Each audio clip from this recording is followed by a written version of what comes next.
the titanic, terrifying battle between the most terrifying monsters within our community come together for one giant clash. The following announcement has been paid for by Monsters with Attitude.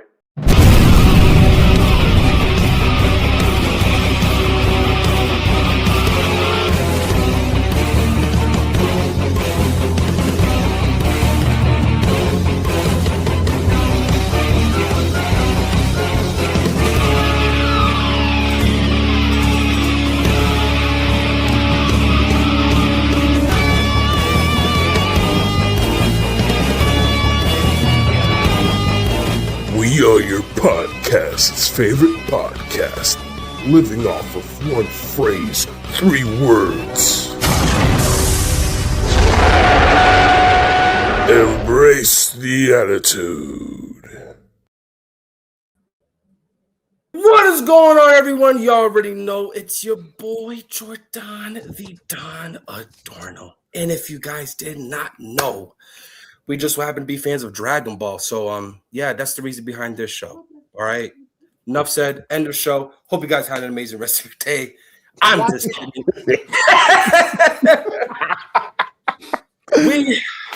We just wanted to gather around and celebrate the 40th anniversary of probably one of the most popular animes of all time, and that of Dragon Ball. And I know, as your host, I couldn't do it without doing it with my MWA brothers. So, starting to my, I guess in this sense, it would be my right, but it would be my left. It is none other than the most sexiest man alive. He is Mr. Joseph Myers. Thanks. Oh. What's going on, Jordan? Happy to talk about some Dragon Ball. Arguably one of the greatest animes in the history of all anime. Probably responsible for the notoriety, the breakthrough of animes, and the popularity that has continued all the way into present. So very excited. Without a doubt, dude. It is safe to say that with the notoriety it has received, it's without a doubt, there is no argument about it being such one of the greatest animes, if not the GOAT of anime. So next to Joseph, there is a man who lives in the East. Although his last name is West, we all still love him. We don't judge him, maybe a little bit, but it's okay. He is none other than Samson West. How you doing, buddy? Oh, y'all gonna judge me tonight? I can't wait to get schooled a little bit, honestly. Hell yeah! Gotta get some knowledge into my brain since I'm not as hardcore. I got my basic information to get by. I know a lot, but I didn't watch it religiously from start to finish like most of you guys probably all the way have.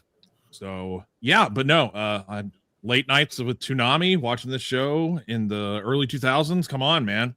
Just paved the way for fighting and beating each other up in other people's living rooms. I mean, dude, even with the quote unquote little to no knowledge that you have, you did, grow up with it. So that is enough for me to even be able to have this conversation with you, because it's safe to say, although you may not be a huge fan, it's safe to say that you do know the overall impact that this show has made on not just us, but just in the fandom of anime in general. I am a fan. It's just not going down the deep dive rabbit hole that is Dragon Ball from 86 all the way up to Daima where we are now. And that's why, because we're going to be deep diving into all of that today. All right. Cool. So this will be fun. And right below me, it'll be between him and this gentleman right over here. Probably safe to say that they're probably the biggest Dragon Ball fans here. But start things off to my brother right below me.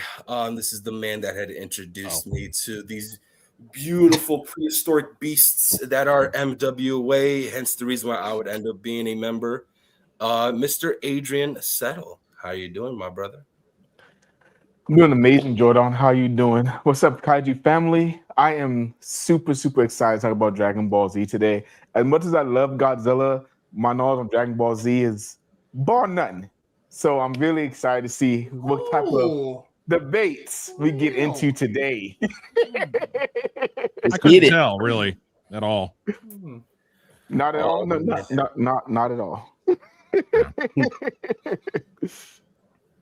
Well, I can't wait to see these heated debates later on in tonight's show, because I think it would be safe to say that with these debates we might be receiving, that would be the snippet clips that will get us out the hood. So I cannot wait to see that. But right next to Adrian, he will be, tonight's special guest. He is our moderator, in that of Mr. Brandon Johnson, another individual who I also like to think is also a pretty big Dragon Ball fan. So what's going on, Brandon? okay. They have the spotlight and All right, I think he got offended by me saying he's one of. All right, is it safe to say that he is the biggest Dragon Ball fan of MWA? Would that make him feel a little bit better? Oh no. He's like, I'm done. Oh no! Let's try again. Screw this, I'm out. Oh man, he got the small screen treatment. Dude, I don't know what's happening. I'm just gonna use my phone. Oh man, that's fine, dude. Whoa, echo, very bad echo. Very bad echo. Is it on me? Yeah. You just gotta turn your volume down and should be all right. All right. What about now? Check 1, Sounds 2, good. test, words, audio, sound. Yeah, it's perfect. It's perfect. All right, sweet. Sorry, fellas. No, you good, man? How you doing? I'm good. How are y'all? Oh man, I mean, friendships might be broken later tonight. Depending how serious things may turn out to be in tonight's show. But yeah, I was just saying, obviously you probably had heard, I also had you on here because it's safe to say that you're also a very huge Dragon Ball fan. One of the things that I've noticed when you came aboard the MWA train was your Dragon Ball collection. So I think it was just as justifiable to have you on. So yeah. Hell yeah. Thanks for having me. Appreciate it. No problem, buddy. And right next to him is the behemoth of MWA. It's safe to say that he is probably related to Spear in the Gendisho Primal, which is, if you guys are not aware, he's an ancient caveman. So hence the reason why behind those little bits of grays right there. But nonetheless, we have none other than the bearded kaiju himself, and that is Mr. Eric Stalapi. How you doing, my buddy? I'm doing good. And just fair warning for everybody watching at home, okay? Okay. Adrian's going down tonight, okay? This ain't no fun and games, okay? He gonna get schooled like no one's ever been schooled before, okay? Him and his favorite character, yeah, are garbage. Well, it's a good thing we got a buffer between you two guys then. So yeah, we can't have you guys sitting next to each other. He's the mediator. Brandon's going to be the mediator. Yeah, dude. That or the instigator. Or maybe that. We might have a triple threat match live at MWA for the very first time. Oh man. I've been muted. No, you're good, man. You're good. I doubt it, but we'll see. So, of course, before we proceed on with the show, I just want to acknowledge all of our viewers that we have on tonight, including all of our diehard fans, those that have truly helped embrace the attitude in MWA, starting off with the fanciest of cats. It's fucking oolong. That's crazy. And that's leaving. from one of the biggest Samson West glazers that I've ever known in my life. So to call him oolong. Come on. Is, I I would probably wish for a pair of panties too. So I guess let's be real. Hell yeah. Oh my god. Good. Joe's over there bleeding out of the nose.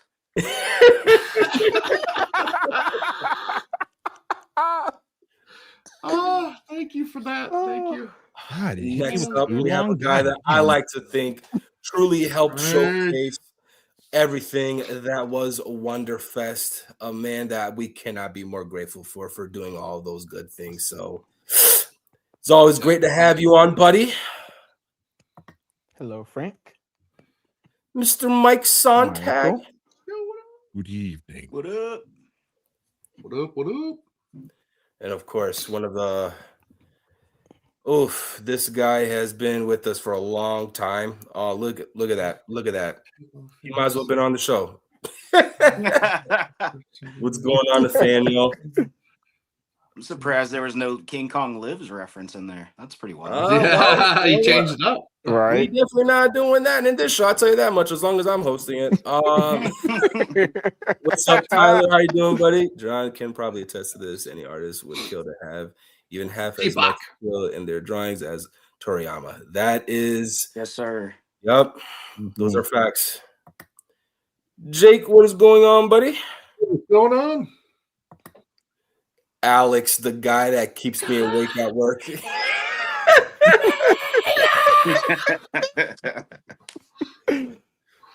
Lewis. It's been a minute. Yeah, It's been a dude. minute. I think it's Thought safe he to hated say work has been whew. Yeah, so thanks for chiming in, buddy.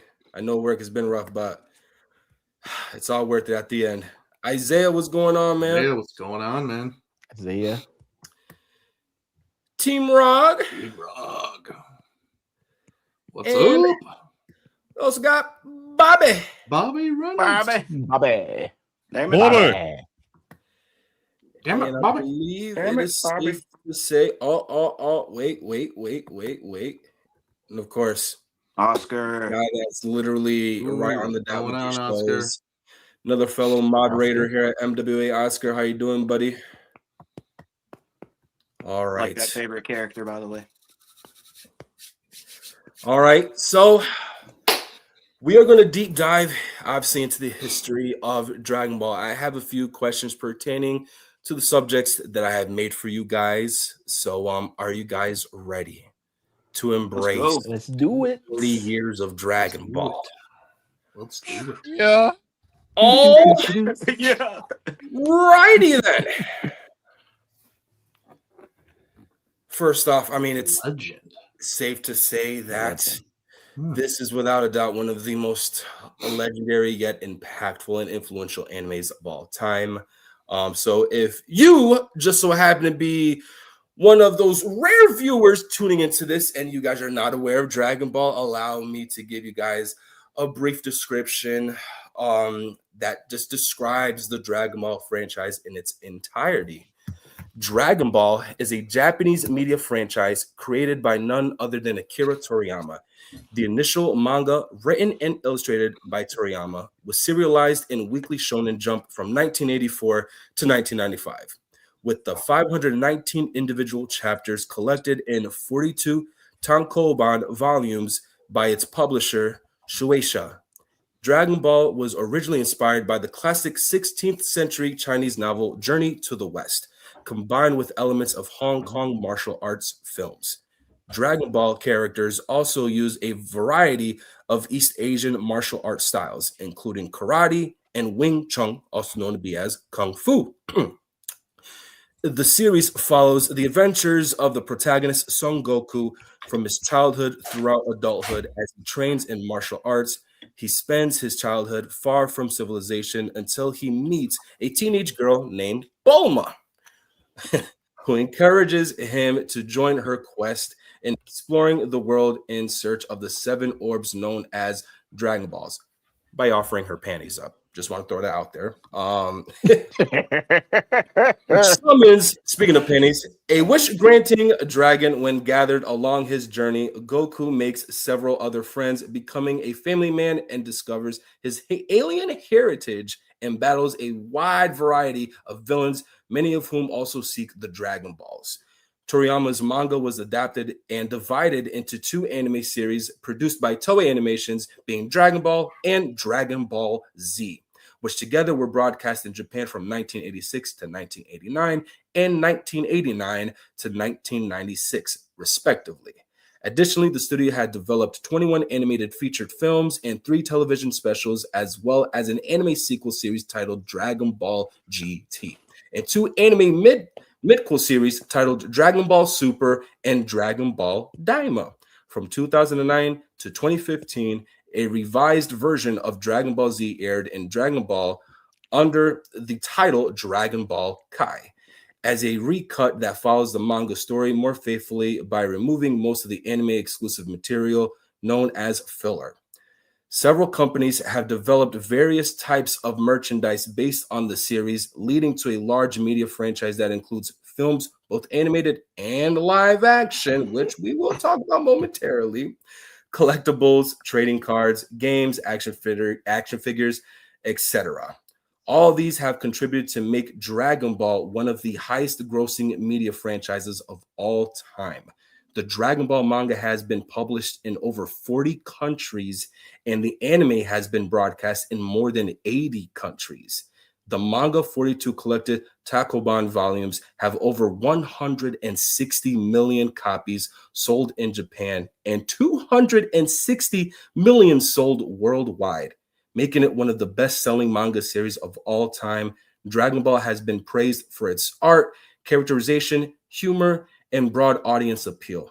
It is widely regarded as one of the greatest and most influential manga series of all time, with many other manga artists citing Dragon Ball as a source of inspiration for their own now popular works. The anime, particularly Dragon Ball Z, is also highly popular around the world and is considered one of the most influential in increasing the popularity of Japanese animation in the Western world. It has had a considerable impact in global popular culture, referenced by and inspiring numerous artists, athletes, celebrities, filmmakers, musicians, and writers all across the world. So, yeah, Dragon Ball is pretty big. So, yeah. Just want to give a little brief description of that, hence behind the legend. That is just this awesome picture that I made for everyone to just look at. All right. So, of course, one of the shows that basically gave this entire franchise its global recognition is the original Dragon Ball, everyone. So I guess the question I have pertaining to, I guess, this being the first initial installment of the Dragon Ball franchise, I want to ask you guys, what was the arc that made you fall in love with Dragon Ball? It doesn't even necessarily have to be this. It could have been any of the other existing installments later on in the future, but just want to ask you guys again, what was the arc that made you fall in love with Dragon Ball? And I'm going to start with Mr. Adrian Settle. So the arc that started, I have it on my shirt. It was the Frieza saga. I came into Dragon Ball. Started watching Tsunami one day. I forgot exactly when it happened, but I just remember seeing it one day, and I was like, "What is?" Actually, no, that's not true. My best friend is actually the one who got me into Dragon Ball Z, and I started on the Frieza saga. I want to say around the Ginyu Force kind of starting coming about. The Ginyu Force came, they beat the Ginyu Force, and then we had to wait a little bit of time for Frieza to come and everything. So, of course, they started back over from there. But I would definitely have to say the Ginyu Force arc is what started it for me, and then going back and rewatching Dragon Ball Z after that is what kind of kept me into loving this franchise. Because even though the Saiyan saga didn't start off the fastest, when Raditz did first get there, they kind of start going from there. We had a little lull, but I didn't mind it because I was there for the journey. Hey, I mean, I couldn't agree more. Next up, I'll ask Mr. Eric Stolp. You did.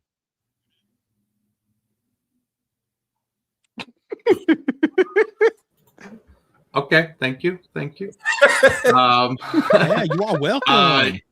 You can completely skip me for any Dragon Ball discussion because I haven't watched it. Okay. Disc. I'm not the only one.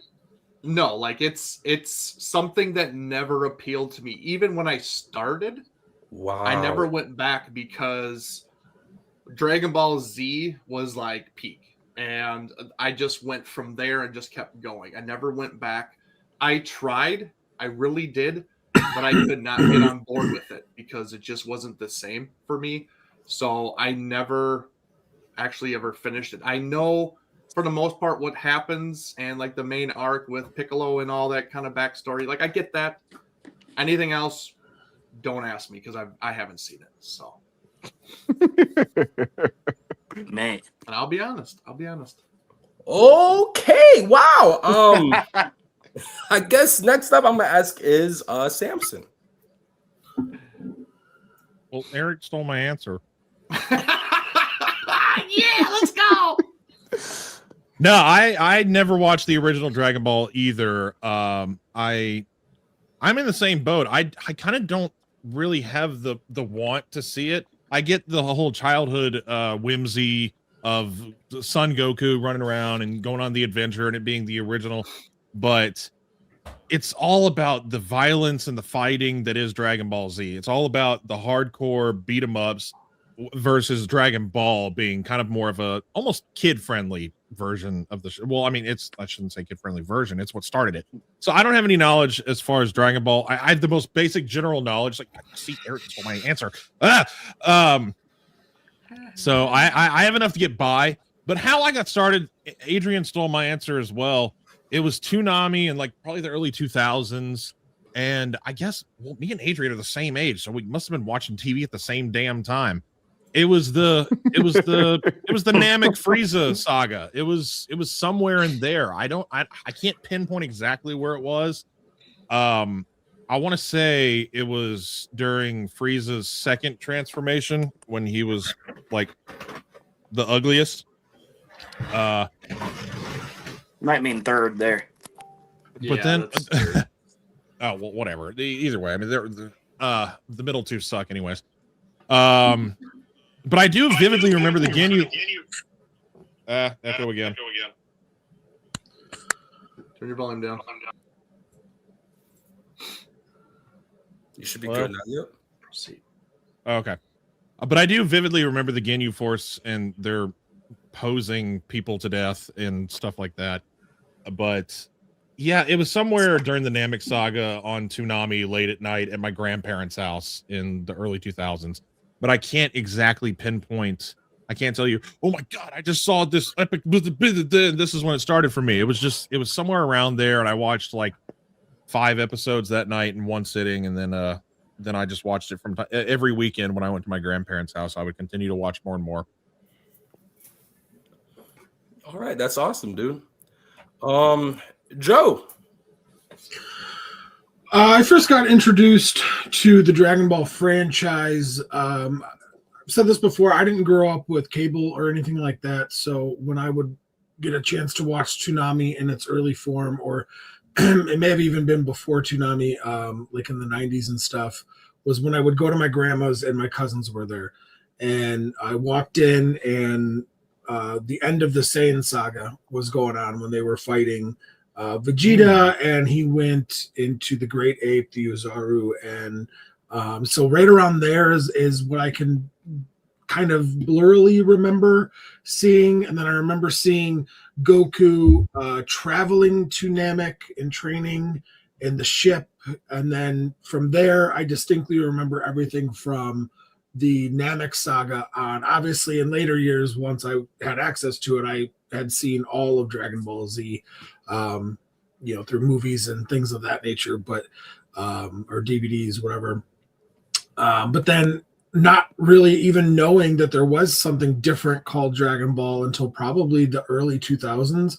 Because again, I didn't have cable at my house or internet or anything like that. So probably, I don't know, early 2000s, 2004, 5, something around there is when I actually probably sat down and watched Dragon Ball for the first time, and watched it. So I can't say that there was like a specific season that I jumped into as far as Dragon Ball, but overall it was the very end of the Saiyan saga, beginning of the Namek saga that I first was aware of this franchise. Okay, awesome, dude. Hopefully he could hear me. Brandon. Yeah, I'm here. For me, it's kind of similar to Joe. I hopped in, I think, late Saiyan saga. The first thing I remember in Z would be the clash between Goku and Vegeta, the Beam Clash. And then I think my mom or somebody got me a copy of the Dragon Ball Mystical Adventure movie on VHS. And those two kind of is what got me into it. So. Wow. Okay. Yeah. Yeah. I mean, I'm not gonna answer it, although I'll throw it in there. My introduction was kind of lame from what I've been told. It was actually through a video game. It's considered to be one of the worst Dragon Ball games of all time. It's called Dragon Ball Z Saga. And I don't know you were going to say that. Yeah, that was my so. introduction. And then I didn't come across it through Toonami. I actually came across Dragon Ball Z Kai through the Nicktoons channel. So that was my little introduction to it. Yeah, dude. Oh, Wow. I came late in the game of Dragon Ball, but the second I got a whiff of it, the rest was history, dude. so you watched Kai first? Yeah, or so I watched that, and then afterwards I was just like, okay, is this it? Okay, I could say I watched Dragon Ball, and then that's when I deep dive and figured out that there was way more out there for me.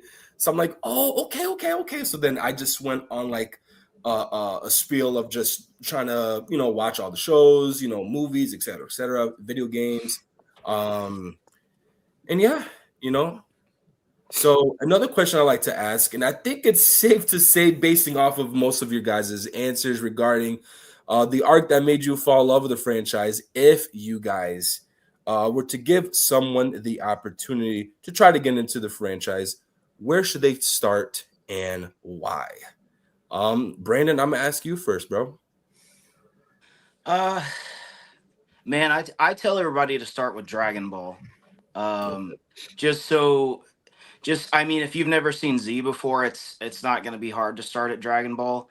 I think everybody needs to go back and see those early periods to see where Goku came from and kind of his evolution throughout the series, because that's a big part of it, So for me, when I tell people, even though I didn't start it, well, I kind of started at Dragon Ball. I always say to start at Dragon Ball. You can watch the Mystical Adventure movie. If you're not down with that, then just start at Z. A lot of people think that the Saiyan saga and Frieza saga should be the only sagas, but I always recommend people start at Dragon Ball because, in my opinion, you can't skip that for me. There's I mean, the beginning arcs can be a little bit slow, but once you get into the tournaments and stuff, it really picks up. So Yeah. Listen, I personally I couldn't agree more. yes, sir. Samson. Go from the guy with the most knowledge to the guy with the least. Thanks. So, well, as somebody that has the least knowledge and one that did just start with Dragon Ball Z, I don't, with the little knowledge that I have of Dragon Ball before I got really into it, I think that you can just start with Dragon Ball Z. Just immediately, we got Goku as a father and Gohan, Kid Gohan, and just getting into the adventure that is Dragon Ball Z. And you can just pick up little bits and pieces of the Dragon Ball that as they kind of talk about it as the series progresses. So I think just the beginning of Dragon Ball Z is fine. As somebody that didn't watch Dragon Ball first or at all, really. Okay. No shame. It just kind of starts and picks up, and it kind of gets going pretty fast. With as somebody who rewatched the Saiyan versus Frieza saga in the past year, and then stopped for no reason. Okay. Hey, that's wild. I think I know this person's answer, but I mean, he doesn't. He always tends to surprise me. Eric. Yeah. Yeah. I'm just gonna piggyback off of what Samson said because that's how I got into it was Dragon Ball Z. Everything that has come after Dragon Ball Z, Dragon Ball GT, Dragon Ball Super, I mean everything.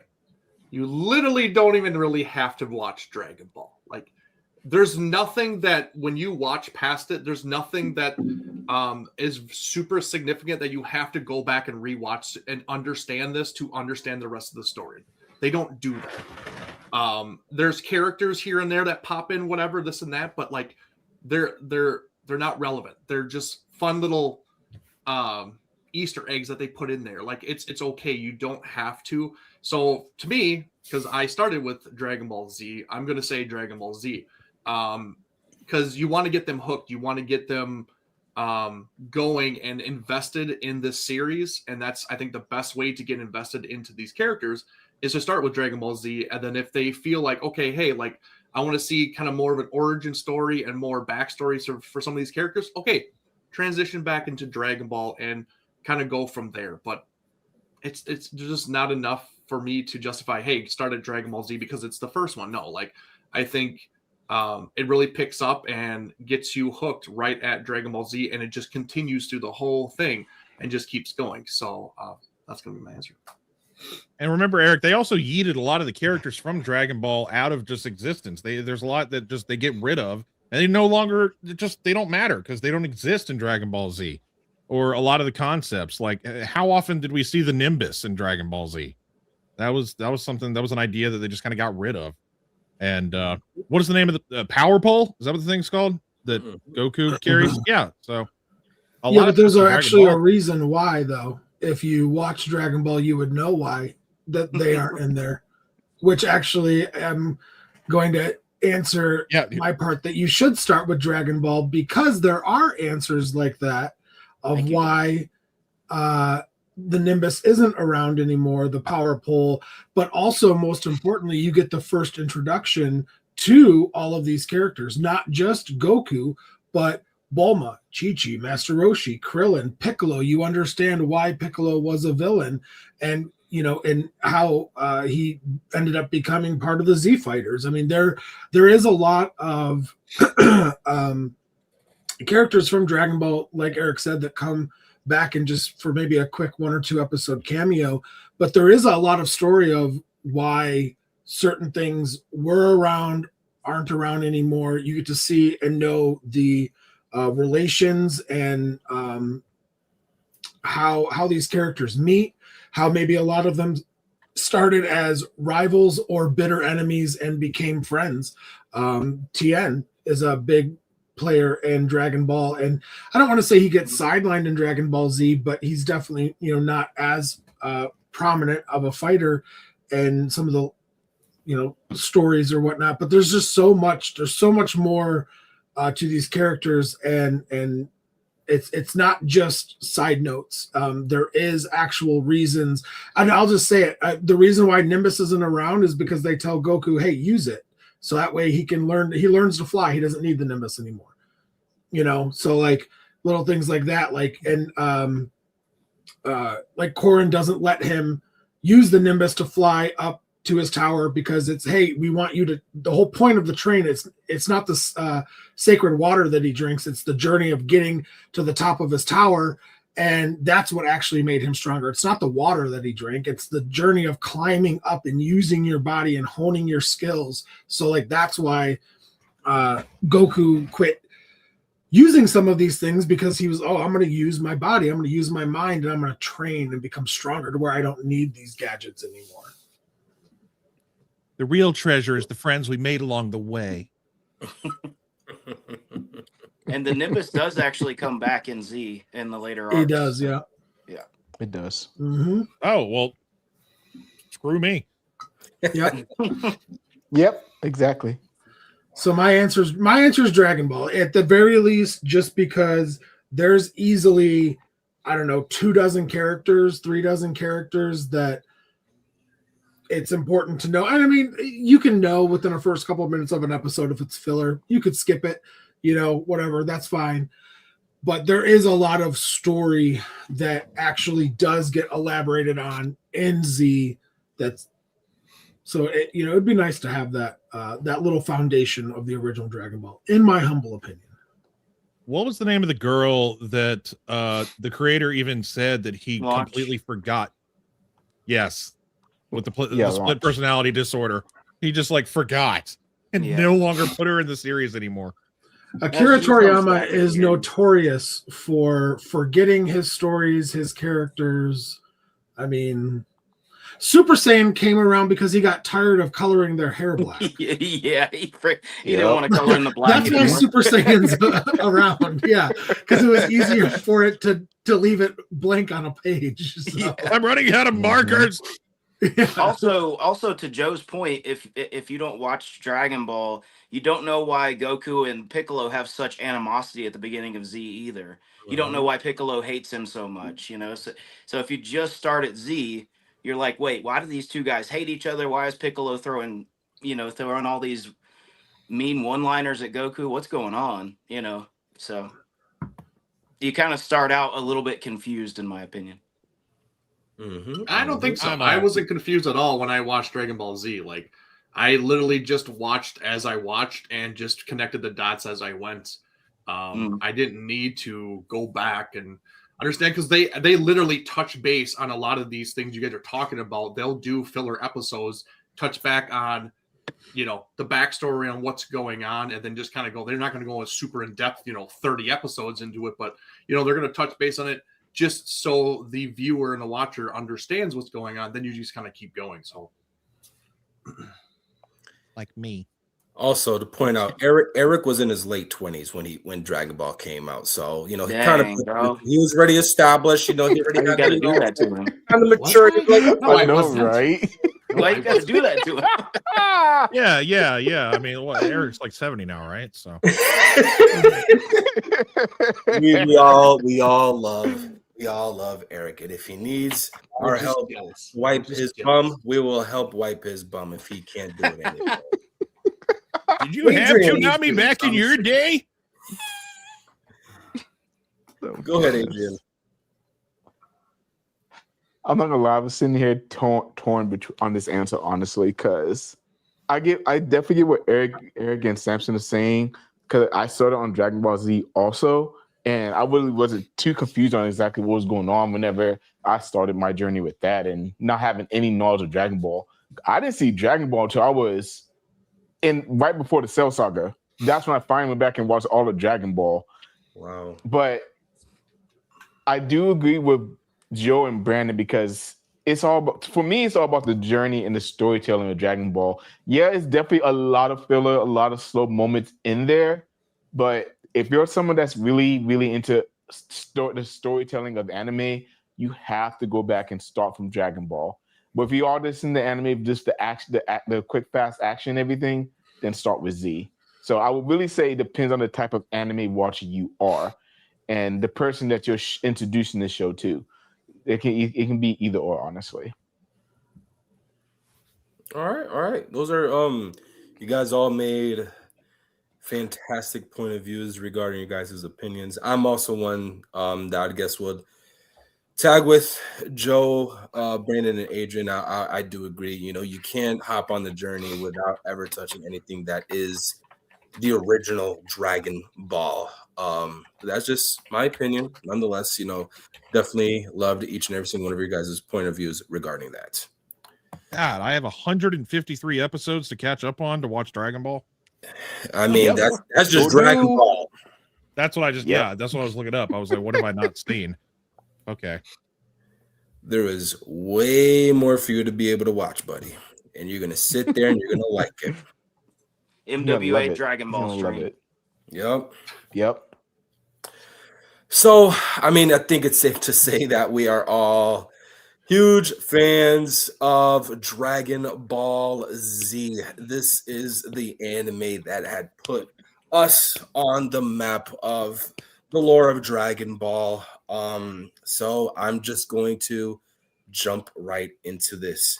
Who do you guys think had the best character arc across the franchise regarding three characters that were predominantly dominant in Dragon Ball Z? Those being Vegeta, Gohan, or Piccolo.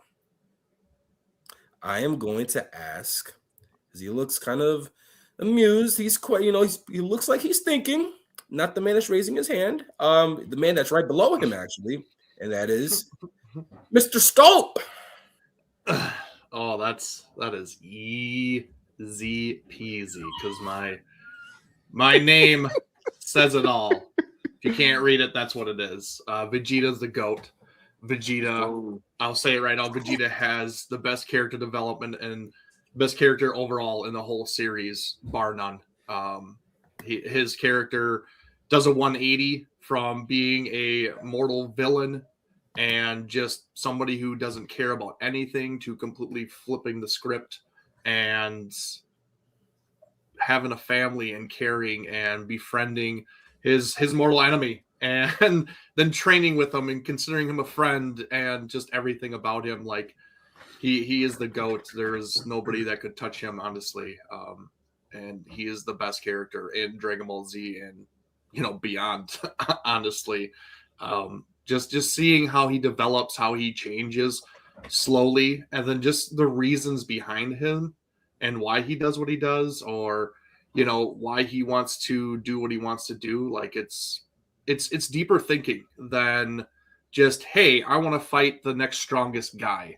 And if you're not the strongest, I want to fight the next strongest guy. There's nothing there. Yeah, you want to protect your family, whatever, but it doesn't go any deeper than that. Like Shrek says it's best. Vegeta is like an onion. There's layers. Okay. Layers. Okay.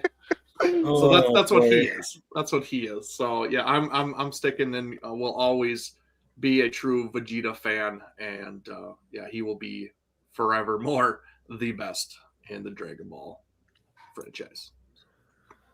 You guys heard it first. A Shrek quote made by Eric in a Dragon Ball show. You're welcome. I'll be here all week. Tip your waiter.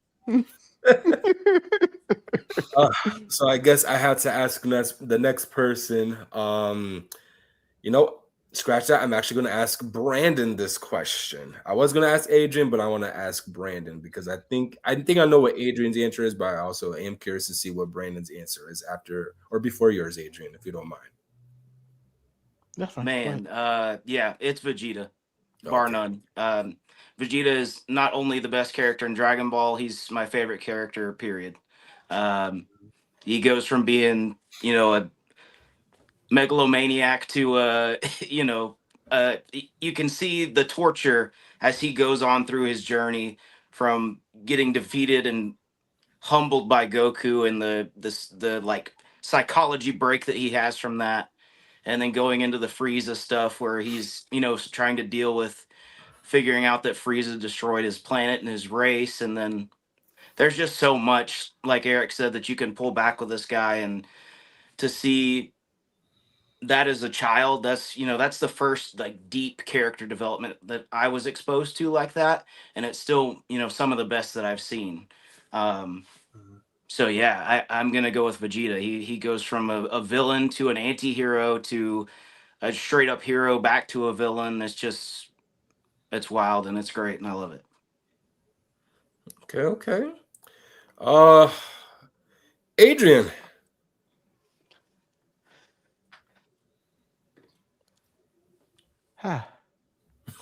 It's Vegeta.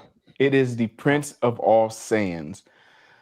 Eric kind of put it perfectly. Brandon did a pretty good job also. I can't really add too much more to that, but like everyone said already so far, from where we got Vegeta in the very first arc from the Saiyan saga up to what he is now is a completely different version that we would have ever thought we would have gotten out of Vegeta. We would never have thought we'd see Vegeta dancing to make sure Beerus didn't destroy the planet. Okay, that was not the Vegeta that we grew up watching. That's not the Vegeta that grew up with. But he did that, and he did that because of the incredible journey that Vegeta went on. Like I mentioned earlier with Dragon Ball, it's all about the journey. Dragon Ball is the journey of Goku. Dragon Ball Z and beyond is the journey of Vegeta, and it's such an incredible ride to be on that journey with Vegeta and see how his growth and development has came into the series, and unapologetic about that. Love Vegeta, love everything he was, and will be in the future. And I'm still pissed that, you know what, I'll say that for later. But just know it's definitely Vegeta. Okay. I think I'm pissed for the same reason, Adrian. The Vegeta hype train You are. continues. Samson. Keep it rolling. Actually, I have a different answer here. Okay. The most substantial character development was Vegeta's neckline. So that needs to be studied. Look at that. Need whatever he's on. You realize that's different ages, right? Like you're talking about a child to an adult. Like, do you not know how the human body works? No, not at all. What's going on here? What did I miss? No, it's hard not to. There's no other way to agree with you guys any more than what you've said. So I'm just gonna simply say Vegeta, and yeah, went from asshole to ally in however many episodes. Okay. Joe, is this going to be a sweep of Vegeta lovers, or do you have anything different to say? Vegeta. Okay. So next question.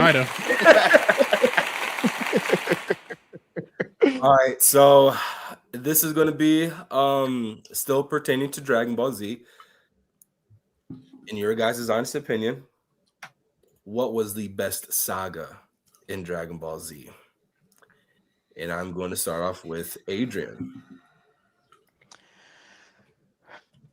This is always a tough one for me, honestly, because I'm torn. Because my favorite saga is, of course, the Frieza saga. But what's the absolute? So that should be your answer. That should be my answer. But I'm trying to be objective also with everything that we got in the whole entire series. And don't do it. We got so many four amazing arcs in Dragon Ball Z. And I may say screw it and honestly stick with my guns, only because with the Frieza saga, we got so many iconic moments. Again, we started seeing that growth development in Vegeta, even though he was still kind of massacring all those Namekians. We got introduced to the GOAT of all villains, the Lord Frieza. Well, Frieza came on the scene, came out. We haven't seen nothing as evil as him in anything in Dragon Ball up to that point. The definition of true evil was Frieza. And of course, we got the iconic, the legendary, most talked about transformation of all time. When Goku, this man himself, went Super Saiyan for the very first time. Still iconic. People still stop in their tracks to watch that iconic moment happen. So as much as I do want to defend some of the other arcs and series, also the different seasons in Dragon Ball also, I'm going to have to say the Namek saga, and more specifically the Frieza saga, when Frieza finally comes up and they all have to fight Frieza. Vegeta, Piccolo, Krillin, Gohan, they all did everything they could to defeat him. When Goku came, even he couldn't defeat him until we had the most legendary moment in anime history with him turning Super Saiyan. And we got the absolute best fight in anime history between Super Saiyan Goku and Vegeta and Frieza. And I honestly, not even just him being Super Saiyan, that entire fight sequence was just legendary. I forgot how many hours it was supposed to be. I need to double check, but definitely recorded as one of the longest fights in anime history. And it still goes down as the best fight in anime history?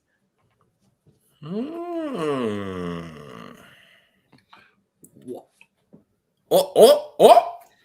Wow. Eric? Wow. That's all I can say. You want me to go next? Yeah. Yeah, of course, fucking yeah. Kidding me? I respectfully disagree. Okay, respectfully. I think each arc has significance because there's always something big that happens. And your points are valid, Adrian. I see them. I understand them. But I have to disagree. I have to say the Boo Saga. The Boo Saga was so significant that there were so many things that happened in the Boo Saga. Now, I agree. The whole transformation with Goku was legendary. That was another level. And how they left you on a cliffhanger after that first episode when you saw the glimpse of the yellow hair. I had hair on the back of my neck sticking up, dude. I was like, what? And then they went to, end the episode. I was like, dude, that is the biggest tease I've ever seen in my life. But they went on to do that a lot in the series. But to compare that with Super Saiyan 1, you get Super Saiyan 3, okay? You get like a 3-minute scream from Sean Schimmel himself, passes out because this guy does the scream for so long. It is so iconic. And the transformation is awesome. It is my favorite transformation out of all the Super Saiyan levels, I guess you could say, is Super Saiyan 3. I just think it looks so badass. They didn't get to use it a ton, but it was iconic nonetheless. And even that transformation was, I think, on the level of Super Saiyan, the original for Goku. And then you you jump into a whole bunch of different things, and then you start going into fusion and starting mixing bodies and all that stuff, and getting these different amalgamations of these characters mixed into each other. And then you have this unbeatable, unstoppable force that is, and cuddly, Majin Buu, where he goes from this gumball circle thing that is just innocent but has a fuse, and then goes to this Neanderthal feral kid beast that will just destroy everything just because he wants to and he thinks it's fun, and I honestly think that Boo is more ruthless than Frieza. There was no remorse, there was no thinking. It was just, he would just do it and it was done. He didn't care about it because he just thought it was funny, because he was that ruthless. So yeah, it's that whole saga was just level after level after level after level being taken higher and higher and higher for the series, and I think brought it even to higher levels than it was obviously previously for the other sagas. So I understand what you're saying, and I respect and I get it, but I think Boo was even on another level than Frieza. So those are facts, Joseph. I don't have much different to say, but I will agree with Adrian. I think my favorite saga and most important saga is the Frieza one. It gives such a backstory to, honestly, the whole franchise. The Saiyan race, the bloodlines, Goku leaving, all of it. Frieza's my favorite villain, so I'm going with Frieza. Okay. Brandon. Man, those are great points. I love all the discourse on the different arcs. I'm gonna go Android / Cell for me. Reasoning is you get the callback to the Red Ribbon Army. You get Dr. Gero coming back in to kind of take revenge on Goku for what he did in Dragon Ball, which is why you should go watch Dragon Ball. You have Trunks coming in, cutting up Frieza. You have the androids coming in and Yamcha getting becoming a donut. Yeah, man. I mean, everybody gets their chance to shine. You get moments with a lot of the side characters, Krillin, Tien. Once Cell comes onto the scene, you've got his forms, which have a different level of menace and character to all of those forms. You get a really good fight from Piccolo and Android 17, which is great. The first form of Cell gave me nightmares as a kid, and still does. That theme music haunts my dreams. But yeah, you get a menacing first form that sounds creepy as hell and has that creepy music. You've got a second form that's a bumbling idiot, but still strong and can kill you. And then you've got a perfect form that's just calculated and just wants to just kill everybody. So and once you get the training arcs with all the characters with Gohan and Goku, Vegeta, and Trunks. You get Super Vegeta and Super Trunks. And then once you get into the Cell games, you get Goku and versus Cell. The instant transmission Kamehameha. And then going to Gohan, you get Super Saiyan 2, which is arguably, right there on the same level with Super Saiyan 1, in my opinion, because it's such a drastic change, from the hair to even his attitude and how he moves in that form. And that's, yeah, you get an amazing beam struggle at the end, and a speech from a father really trying to instill courage and strengthen his son. And it's great, man. Everything comes together in that arc, and it's just a complete package for me. So. Okay. What's Samson. up? What the hell am I supposed to follow up with all that? Oh my god. You just answered the question. Well, oh man, Brandon kind of took my answer because I was going to say the Cell Saga as well. I do love the Frieza Saga and how much importance it has in the series because of finally getting to see Super Saiyan Goku. That was an important transformation, and agreeing with what Adrian said with it being the longest fight sequence in anime history, or it used to be. If something else has dethroned it, somebody tell me. I don't think so. I don't think so. I think it still holds it. So it kind of holds that trophy, but with the Cell Saga, there was so much going on where they were building up Gohan's character, which is that's kind of what Dragon Ball Z was supposed to do, and as we all unfortunately know, they kind of dropped the ball on that. It was the mantle was supposed to be passed down to Gohan, and they dropped that. But yeah, with Goku's sacrifice, that was very meaningful, and then Gohan was supposed to take the lead, and I mean, he did have one of the most awesome beam battles of all time against Cell, and it was great. And just the character development between Vegeta starting to have a little bit more of a heart because of Trunks being part of the saga, and Trunks getting yeeted, and yeah, that and you kind of see, I mean, Vegeta's kind of like, oh no, my son, and you get a lot more with the Z fighters than we have in previous two sagas, the Saiyan and then Namek / Frieza saga, because they didn't all go to Namek. So I think it was pretty important. Yeah, the Cell Saga is going to be my answer, even though I haven't religiously seen it from start to finish, but I have enough knowledge to know the importance of how Gohan was supposed to be like the new front runner, but they just didn't execute it properly after that, and that's why. Bull.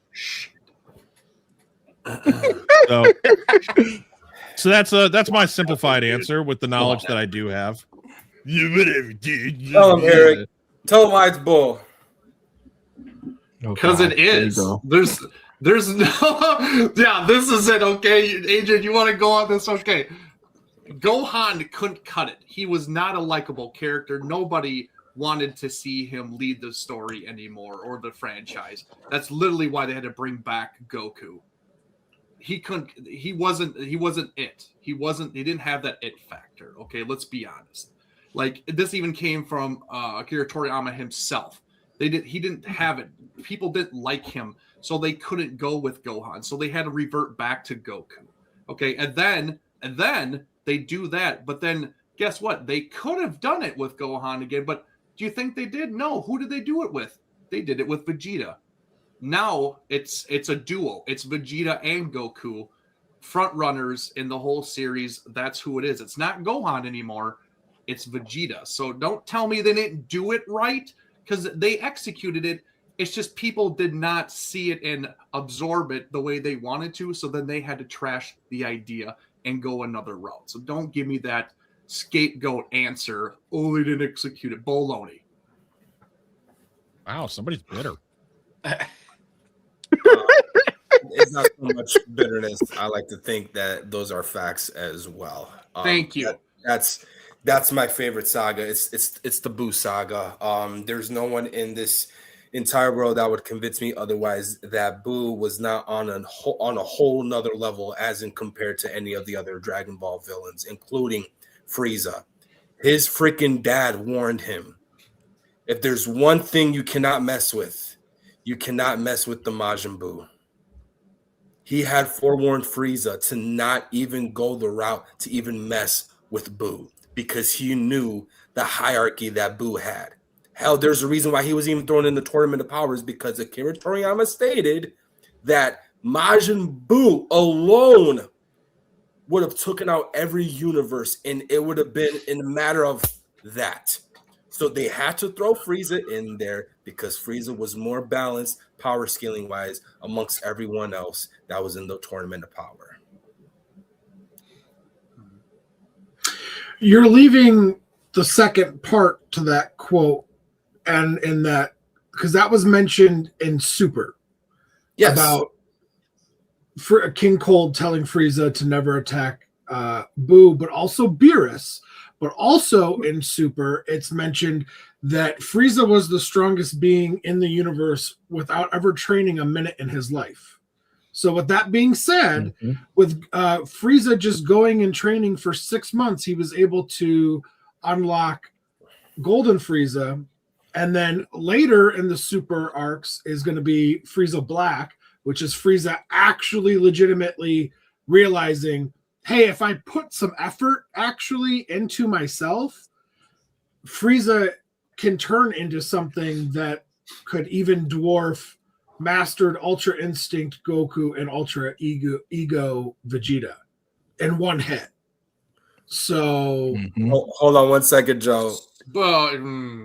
Eric, all right, Eric, were you aware of those forms? Huh? What? Eric, were you aware of those forms? Those new forms? Yes, I did see a spoiler about the Frieza, so I did know about that. Spoiler alert, people. But yes, I did. I was going to say, are we going that far, or are we just talking about Z right now? No, we were just shooting.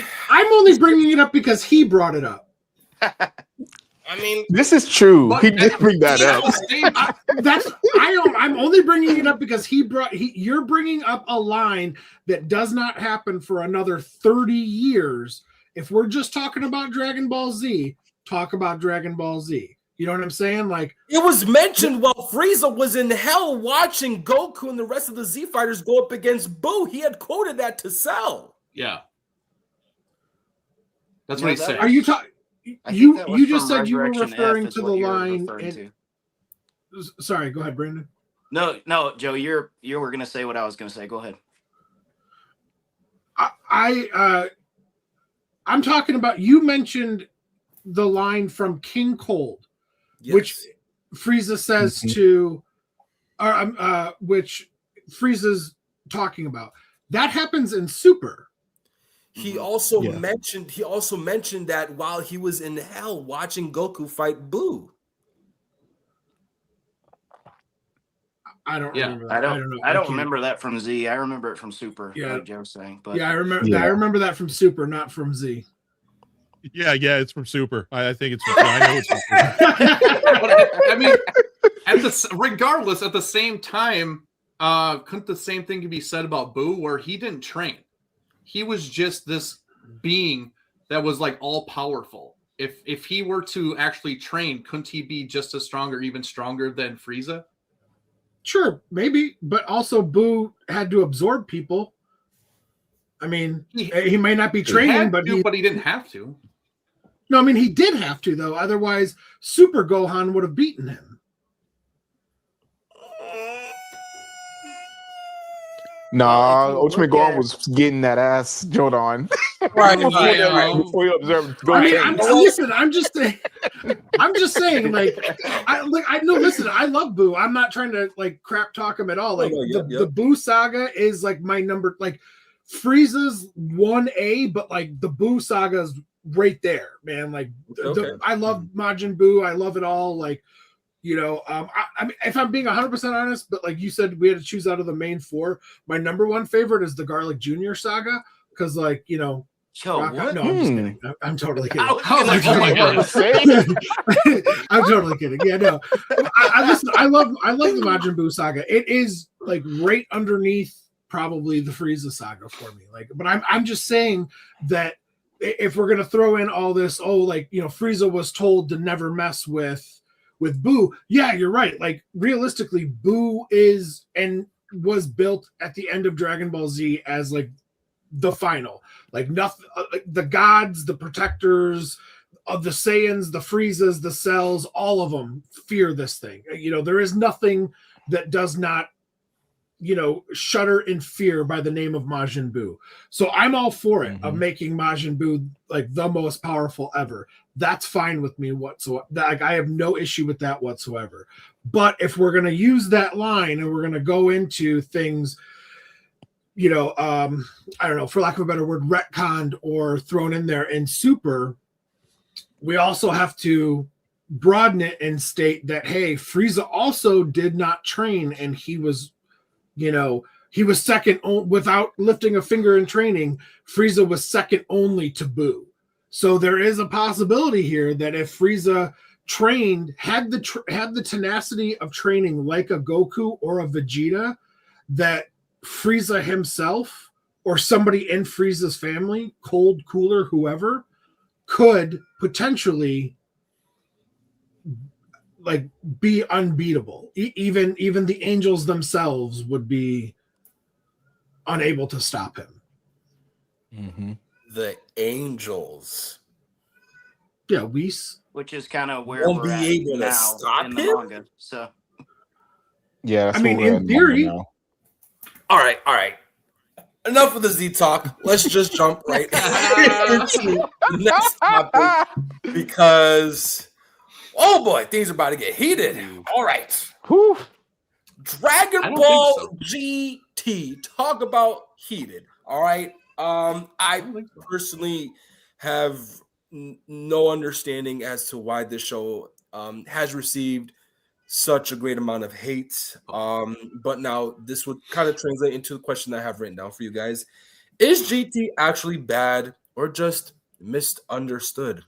Joe, I'm gonna go with you first, buddy.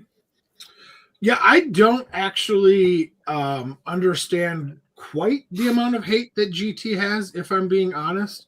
I thought it had some really interesting concepts and ideas. I'm not a big fan. I'll be the first one to admit I'm not a big fan of the whole, they turned him young again. Same thing with Daima, if I'm being honest. Like I don't like that idea of them just reverting them to children. I think it's a cop out on the story and just a way to be like, oh, we made them so powerful. What are you watching, Eric? Who are you watching? You watching me? I'm watching you. Watch me. Watch you.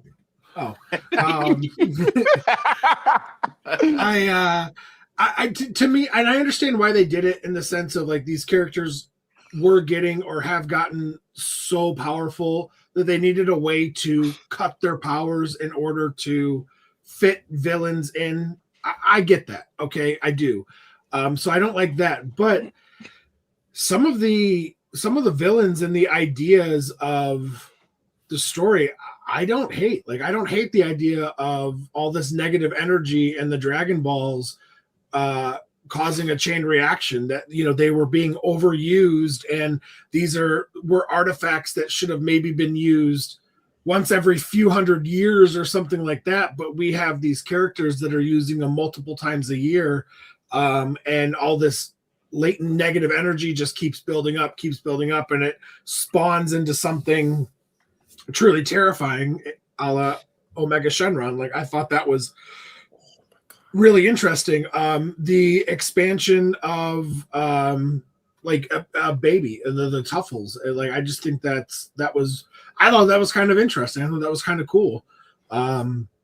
Especially bringing back an old rivalry with Vegeta, and it was a great way to have a Goku versus Vegeta arc again. I thought that was really nice and kind of a throwback, if you will. Some misses for sure, but I don't understand the hate. I really don't. Another thing, I actually really like Super Saiyan 4. I thought the look of Super Saiyan 4 was pretty badass, if I'm being honest. It's a hot take. I'll go ahead and say it. Oh, wait. There is something. I don't know what you're gonna say, but there is a question I do have pertaining to Super Saiyan 4, and I think you're just about to answer that. Okay. All right. Well, then you better come to me first. If you're shutting me down, you better come to me first. Because, sorry, I lost my train of thought now. You're good, dude. I like Dragon Ball GT. In fact, I actually just started rewatching it yesterday or the day before. So it's fun, and I don't mind it. Do I think it's as good as Dragon Ball Z? No, I don't. Do I understand why people like Super more? Yes, I do. But I don't think that it should have been, retconned out of existence. And, well, I guess they are kind of doing this where they have taken elements from GT and are incorporating them into, Super and Daima, which is cool. But I thought there was a lot of really, really interesting ideas and villains, and maybe it just wasn't executed the right way, but yeah, I definitely do not hate it. Okay. I mean, Samson, have you even touched Dragon Ball GT? This is why I want everybody else to go first, so that maybe I can get some basic knowledge. I have very little. I know about Super Android 17 and that whole scenario. And yes, Goku turning back into a kid and not being as powerful, and just like Dragon Ball. I guess I have the slightest, maybe 2% knowledge about this compared to Dragon Ball, like original Dragon Ball. So this one, I definitely am fairly in the dark with a 1-watt bulb. Okay. Well, that answered your part of the question. Eric. Oh, yeah, I'm going to completely agree with Joe. There's only two things that I did not like about this particular series. The fact that Goku had to go into a kid form, but then basically went into adult form once he hit Super Saiyan 4. Whatever. And then, honestly, Vegeta was non-existent until the very end. Obviously, he's my guy. He's my favorite character, so I wanted more of him. But I understood it because they tried to give the spotlight to others. And honestly, one, coincidentally, is not even him. It was his daughter who got the spotlight. Funny. Pan got the spotlight, not even her dad, because that's how worthless he is. So they went with her. I mean, let's be honest. I think she sucks way more than Gohan. Oh yeah, 100,000%. Absolutely. Oh yeah. The Gohan haters. Somehow the Gohan she got the fans are starting coming for role. you. I'm sorry, I don't know. But yeah, but I they did a different thing where they brought in Pan, Gohan's daughter, and then gave Trunks, a teen Trunks something, and kind of gave him a spotlight too. It sucks that they didn't have Goten in there with him, but like he was off doing his own thing because whatever, he was a teenager, whatever. But it was just fun to see different characters, I guess, kind of help out Goku, who was obviously the lead. and they just tried to put other things in there to basically try it out and kind of see how it went.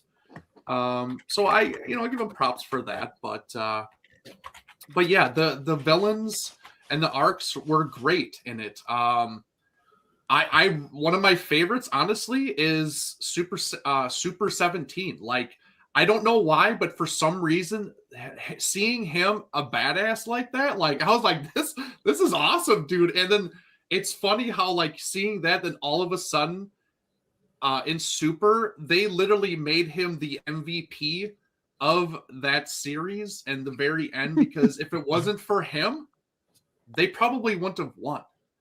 And it's so funny how people hate on GT, but then they will praise him in Super, but then hate this other version. I was like, what are you talking about? Like, that doesn't make any sense. So I don't get it. I like GT. I always have. Just because it's not canon, who cares if it's not canon? The freaking movies aren't even canon, for God's sakes, but people like them, who cares? You know, it's just a different take on it, but it's still enjoyable, and I absolutely love it. And honestly, I kind of wish they would have went more with the Black Dragon Balls. I wish they would have went further with each one of those, honestly, because you're thinking these magical balls that grant wishes. Like, I want these dragons to be just like overpowering as heck and just ruthless, you know? So I wanted to have them go a little bit further with the dragons to be kind of more unstoppable, and have Goku and group kind of had to really pick in the bag of ideas and ways to beat these guys, because that should have been like the end all be all almost villains, honestly, because these things are so magical that these things were spawned and came out of them, and they're just kind of, you know, wreaking havoc. But, you know, I just wish they went a little bit further with that, but it was still fun and awesome. Obviously, we got Super Saiyan 4 Goku, then we got Super Saiyan 4 Vegeta, which, mind you, he didn't have to do as much as Goku did. He's just like, hey, hit me with the rays, I'll be just as strong as him. Let's go. Like, Yeah, that's smart. That's using your head, okay? But yeah, I loved it. I loved the baby saga. I loved that aspect where it was Vegeta or the Saiyans destroyed his civilization. It's kind of like what happened with Vegeta and Frieza. You know, I love that. And baby just kind of, you know, had it out for him, and coincidentally takes over his body and uses him as a tool to, you know, take over and get his revenge on all Saiyans or everybody that he wanted to. So overall, it's a great series. I don't know why it gets the hate. I would love for somebody who actually hates it to describe it to me and actually tell me why, and actually have a legitimate reason why it's so bad and why people hate it. I just think it's because it's not canon. It's his own little thing. I don't know, but I think it's worth a watch, and I think everybody that's a Dragon Ball fan should watch it because it's a lot of fun. Oh, it doesn't take that much to watch it either. I'm looking right here. It's 64 episodes. Okay, so it's the shortest. Yeah. It's the shortest of them. Mm-hmm. It's definitely worth a watch, buddy, in my opinion. Yeah, I have no idea what you said at any point in time. Who the fuck is Baby Black Dragon Ball? What? So I am very in the dark here, man. Yep. Well, you're gonna definitely have to do a watch party now. Brandon. I am in the camp that loves GT. I think it's super misunderstood. I honestly think that this is one of those instances where the internet gets together on hating something just to hate it, and half of the people haven't even watched it. So I think it's just like a hate train on GT for no reason. The Baby saga is awesome. Once you get to Baby, it really picks up. It goes back to the Saiyans taking over the Tuffles planet and making it their own. The Tuffles react by making this parasitic life form that starts to take over the Saiyans' bodies one by one, and you get to see Baby's planning how he goes from Goten to Gohan to Vegeta finally, and then how Vegeta's body morphs and changes from having that entity inside of him. You get Super Saiyan 4, which I love. It goes back to the Ozaru, the Ozaru form of the original Ozaru form of the Saiyans that they used to take over planets. You get Great Ape Baby Vegeta, which is a great design, I think. Dude. Super, you get callbacks to the movies with Goku blowing baby up into the sun with the Kamehameha, like he did, like what happened to Broly. You get Super 17, like Eric was saying. Super 17 is like 8 episodes. It's super short, and Super Yeah. 17 is a badass, and he gave Goku and Android 18 a problem. He kills Krillin. Mhm. Like the Black Dragon Ball, the Black Dragon Saga or whatever it's called is not the best. It has a great concept, and I would love instead of them rehashing Frieza, rehashing Cell, but worse, rehashing all that stuff. I would love for them to come back and like redo the Black Dragon Ball Saga idea, Yeah. but make the Shadow Dragons a problem. Like, I think what Toei tried to do was inject some of Toriyama's comedy into that, but since Toriyama wasn't at the helm of this, it kind of fell a little flat. Some of the dragons later on get a little cooler. Obviously, Shin or Omega, Eyes, Nova. But the kind of the beginning dragons are a little bit more comedy based, and when you're thinking of the shadow dragons like this, like Eric said, this should be the end all be all thing. Like you're fighting against the MacGuffin that has helped you this entire series. They should all be a threat. So, yeah, I don't understand the hate for GT, man. I love Super Saiyan 4. And I don't like that they turned him into a kid like they did with Daima. Like Joe, I'm not a huge fan of that. I think Toei, again, was trying to capture some of the magic that Toriyama brought into original Dragon Ball, and it just kind of fell flat there. But, it's got some misses, but it's got a lot of highs. I mean, I think for me, the Baby Saga is probably in my top 5. I know that's crazy to say, but the Baby Saga is such a great concept, and it's got some awesome fights, some awesome character interactions. So, yeah, I think if you guys haven't watched this one, I would recommend giving it a watch. Who cares if it's not canon? It's better than Super, in my opinion. They fight a baby? Oh, what? Shit. Okay, now. You hold on, Brandon. You pump the damn brakes. Okay? Hang on, better than the first couple arcs of Super, I'll say that. Okay, maybe. Okay. This series keeps the original tone that Z has and carries it forward. Super, in my opinion, doesn't do as good of a job of carrying the same tone that Z had and also the same character traits, because I'm getting in the weeds here, but in Super, Goku's an idiot. Like, he doesn't know what a kiss is, but he has 2 kids. Whereas in Z and GT... What? Yeah. In Z and GT, he is still funny, but he can be serious when he needs to, and he can in Super too. But I just don't think they carry that tone and some character traits as well as GT does. But I'll let somebody else go because I'm going into the weeds. Awesome point there, bro. Adrian. Ooh, okay, I'm gonna kind of stay off the high grass myself because. So I'm be on. So GT does have its problems. Yes, Goku being turned to a kid again. That I almost stopped watching the show when I saw that crap. When I first watched, I was like, why? What are y'all doing? That instantly pissed me off at GT. Everything between that until Baby comes on the scene was unwatchable. Almost some parts of Dragon Ball unwatchable. It was that bad. So I get some of the dislike for GT, but to hate it, absolutely not. There's no way that GT should be hated. It's definitely misunderstood due to the fact that, of course, again, like I said, from Goku being turned to a kid again to right before we get Baby, all that was trash. You can miss me for all that mess. I didn't care about it. But once you get Baby, that's when things turn up. And honestly, it doesn't slow down again until we get to the lesser Shadow Dragons. So I honestly don't understand why that people hate GT, because like Brandon said, it keeps that same tone Dragon Ball Z did.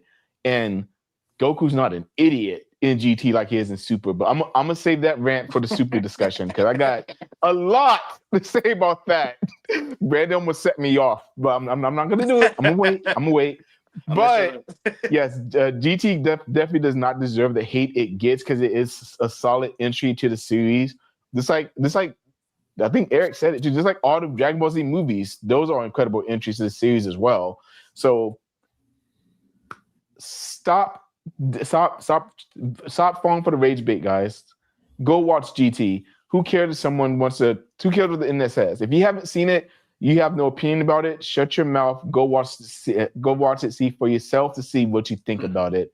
And like Brendan said, there are parts in GT that are better than Super. Well, I'll save that rant for the next discussion. What does GT stand for? Come again? What does GT stand for? Grand Tour. Yeah. Take the Grand Tour. Grand Tour. Simple enough.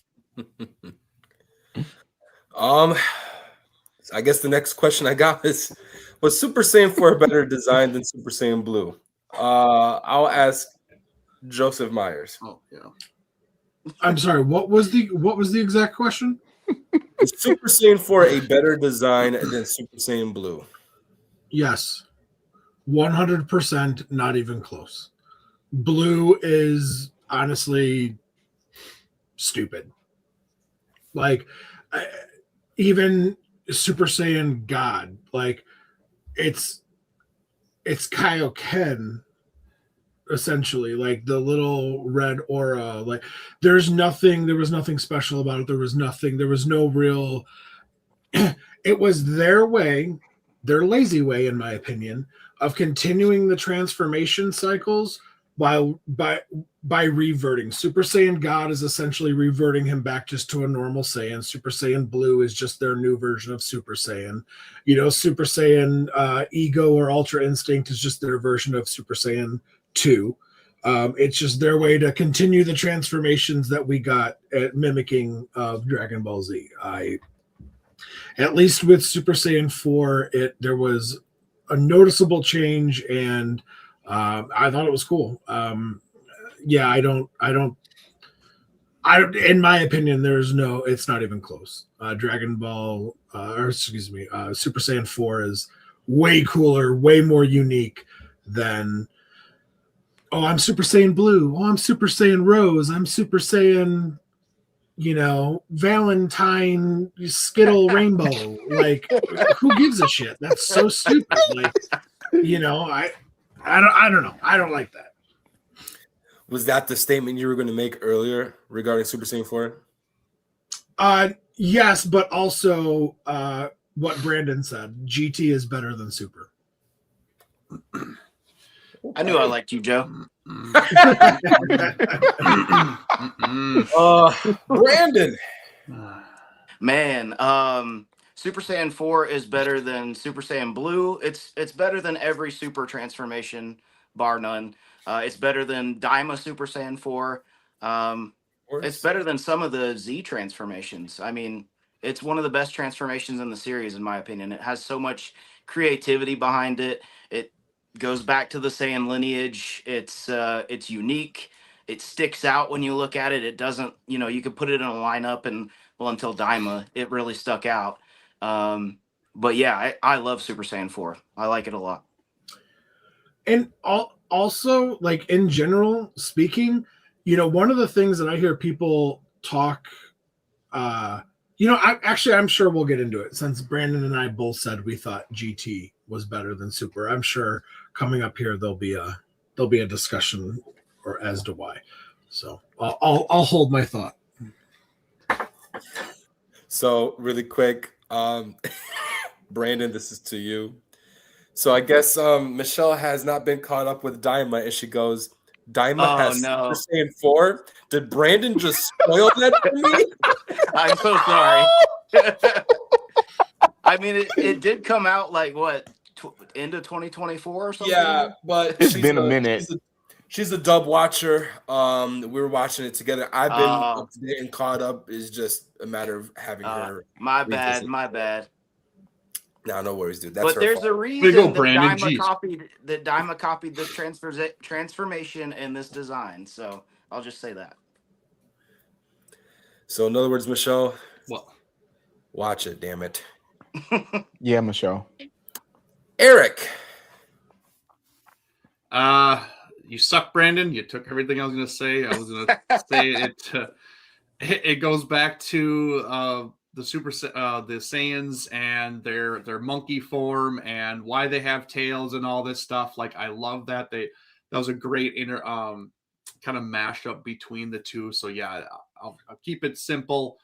Super Saiyan 4 is definitely a lot better than Blue. I agree with Joe too. Blue was lazy. Honestly, even God mode was lazy too. Those two were just kind of blah. And honestly, I was hoping, beyond hopes, that after Super Saiyan 4, we were going to get Super Saiyan 5. And if you know what I'm talking about, you know what I'm talking about. You're a real The OGs Dragon know Ball about fan that if one. you know what I'm talking about, okay? You really do. I thought we were going to get it. I really did. I was like, holy crap, we're going to get it. And we did it. I was like, what is this crap? So I'll just leave it at that. Is it safe to say that if computer lab. is it safe to say that if Goku had never cut his tail off, that we would have had previous existing Super Saiyan forms similar to that of Super Saiyan 4?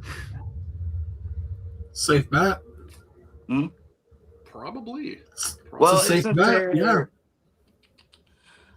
I thought that no, that's not correct. I was gonna say I thought that there was some lore where they couldn't go Super Saiyan if they had the tail, but maybe I don't think that's correct because he goes Super Saiyan. No, Yeah, go I ahead. remember something like that too. I'm blanking on the whole article though.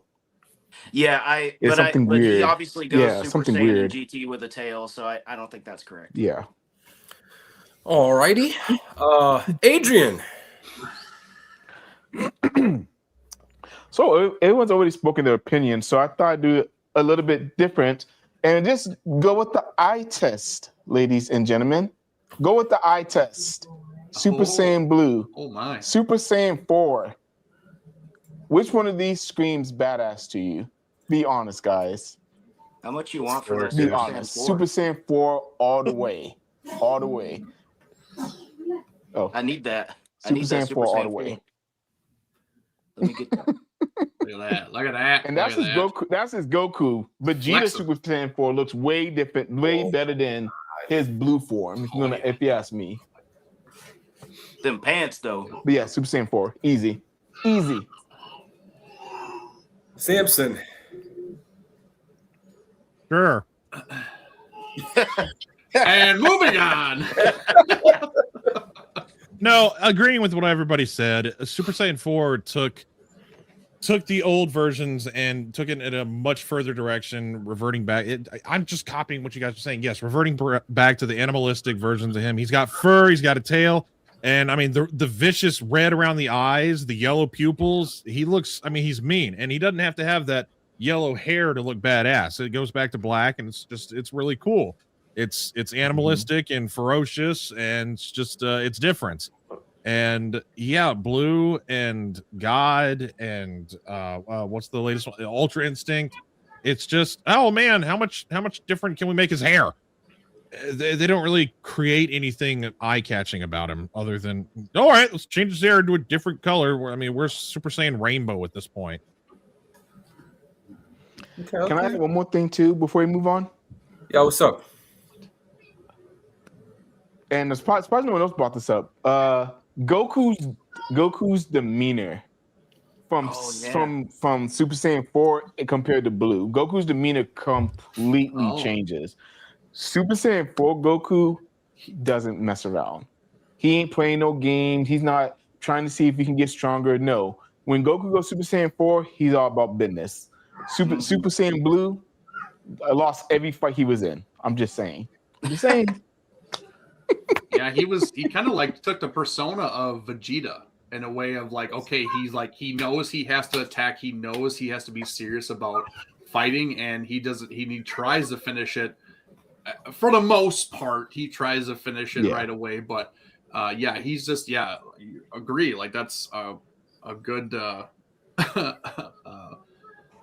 thing to look at because it's completely different. Like he actually, it's not the regular Goku. It's not the fun one. It's not the joking one. It's just a completely different Goku. It's like who the hell is this and why weren't you here in the last series or whatever? Like being serious all the time, man. Like let's. So. Well, and it goes back to like the original Super Saiyan transformation and how he says that these transformations change their attitude and their ferocity. So, and they don't master Super Saiyan 1 until Cell. So, I mean, by that logic, he's at Super Saiyan 4. So he's going to be that much more tenacious, that much more ferocious. So that's, that kind of plays into that back from Z as well, which I think is cool. What are you talking about? I was reliably assured in Super that the only special thing about a Super Saiyan transformation is a tingle on the back of your neck. Oh no! It's not. It's not rage. Hang on. It's not rage. It's not losing your emotions. It's not harnessing it. It's not the loss. It's nothing. It's the little tickle. You get a tickle on the back of your neck, and you just got to focus on the tickle on the back of your neck. Stupidest effing retcon in the world. Number one reason why Super fell so far for me is for what they did to the Saiyan lore. What they did to the Saiyan lore was bullshit, and it made me completely just it made Super fall really fast, really hard for me. Yeah. Facts. Absolute facts, Joe. Oh my God. I gotta stop. I'm gonna go off. I gotta stop. I gotta come down. All right. 100% agree. I mean, well, it's safe to say, outside of the statements that were just made regarding Super, Super Saiyan 4 is goated. Dragon Ball GT should never be slept on. But since we were talking about Super, it is of course safe to say that we do need to talk about Dragon Ball Super. So the question I have written down, this is directed specifically regarding to the ending of each arc, and I'm also going to throw in a War of the Gods and Resurrection F, being that they were, compiled into episodes in the beginning of Super. My question I have for you guys is, who had the best final battle moment regarding our main protagonist fending off to protect the planet against their antagonists in the show? I am going to start with Brandon. Well, it's not Battle of Gods, even though that did introduce a lot of new things, which I liked about that movie. It's not Resurrection F. The Goku Black ending just made me mad. So I would say Goku's fight with Jiren, specifically the one where he drops the spirit bomb on himself and then he goes into like the Omen Ultra Instinct mode. That I don't get. That's not really an in fight, but that's probably one of my favorite fights in Super. Because if you watch the original Japanese broadcast of it, they give him like this growl when he goes into those modes that sounds really badass. But yeah, it would have to probably be the ending battle of the Tournament of Power with Jiren and all that. Yeah. Joe. I'll mimic what Brandon said. I think one of the weakest things with Dragon Ball Super was the rehash of the first couple seasons just being the rehash of the two movies. So they didn't stand out because we had already seen the movies, so we already kind of knew what was happening, right? So not that they were forgettable, but it was just anticlimactic in the sense of we already saw them. And we saw it condensed in an hour and a half, 2-hour movie. So, and I agree with Brandon. Goku Black was a very interesting concept, honestly, and something that when I first heard about, I was like, oh, okay. Like, that could be really cool. But the ending, they just didn't stick it. They did not stick the landing. So it has to be the Tournament of Power, and that the final fight, that final battle where it's Goku, Frieza, and 17 just taking on Jiren. And I miss Linda Young's voice as Frieza so much. I love her, that raspy voice. And I don't remember the gentleman's name that took over. He subsequently ended up passing away, but it took me a minute to warm up on him, but his lines that he delivered towards the end there in the Tournament of Power with Frieza, where he kind of dropped that snobbish British, and I didn't really like that. It just, to me, it just didn't seem to fit Frieza, but he changed it a little bit when it was getting towards the end. And some of Frieza's lines and their reluctance, teamwork with each other, Frieza and Goku, it was just, to me, it was very epic. And I was like, oh my gosh. And then you think that Jiren's going to pull it off, and then 17 comes out of nowhere. I mean, just that ending right there is that whole ending battle with Jiren.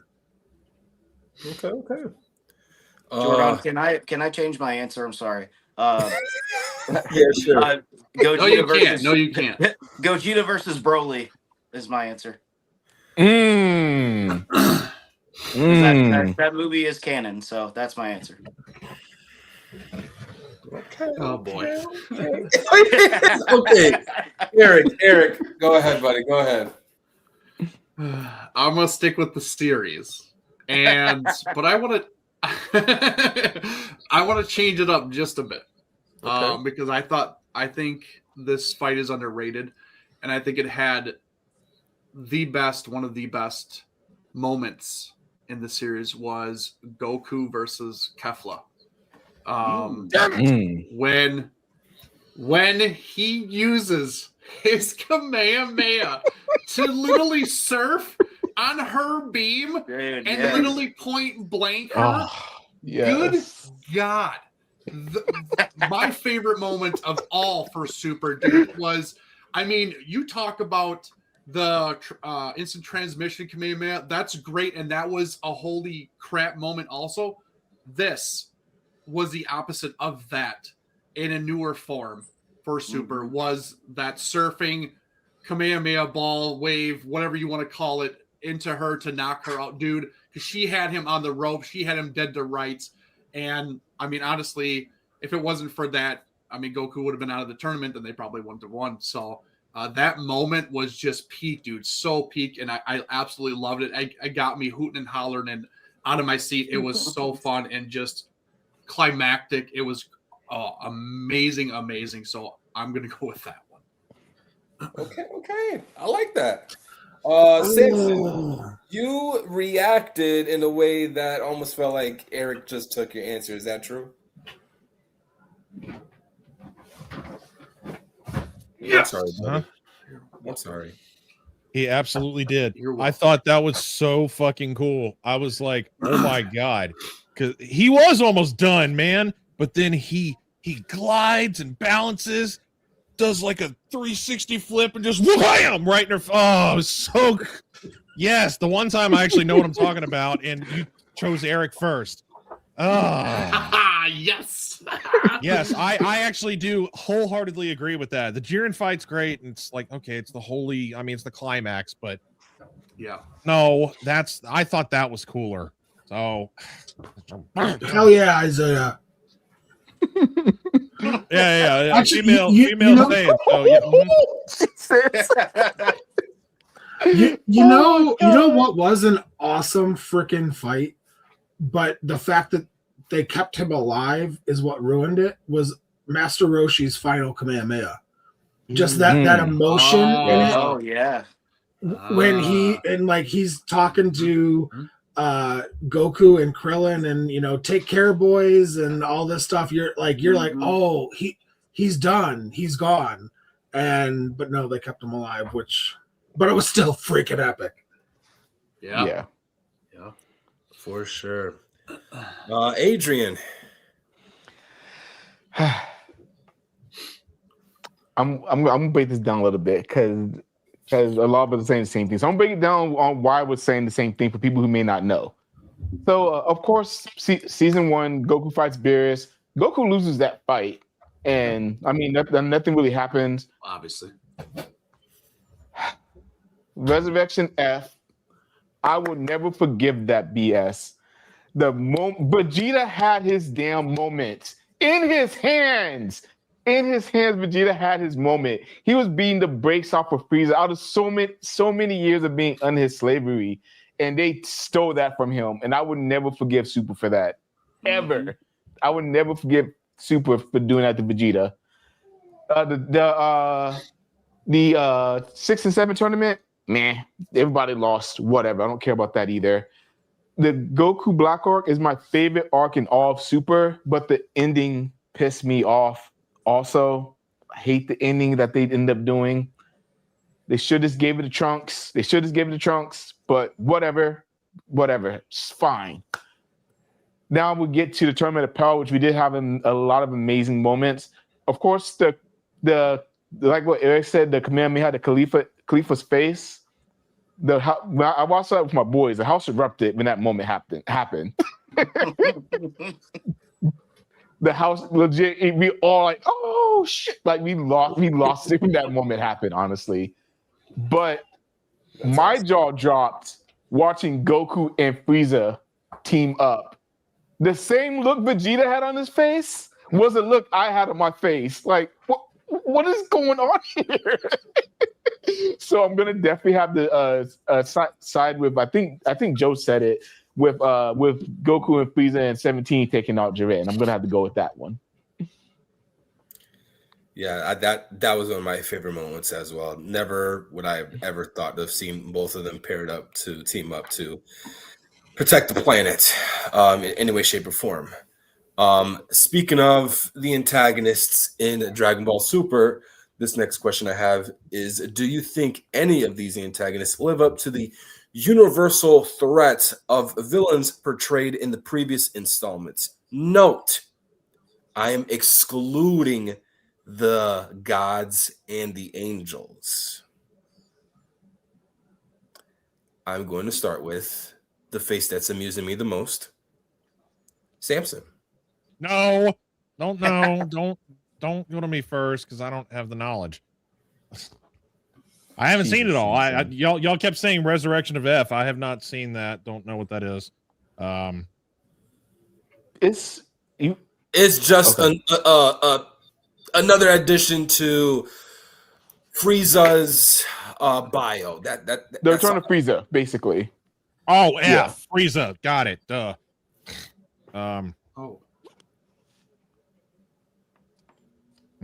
Yeah, see, I've only seen some of the tournament of power, the last of it. I have not seen like every. Although we did just watch that movie recently where Broly was just taking ass and kicking names without even turning a shade of green, and it is canon.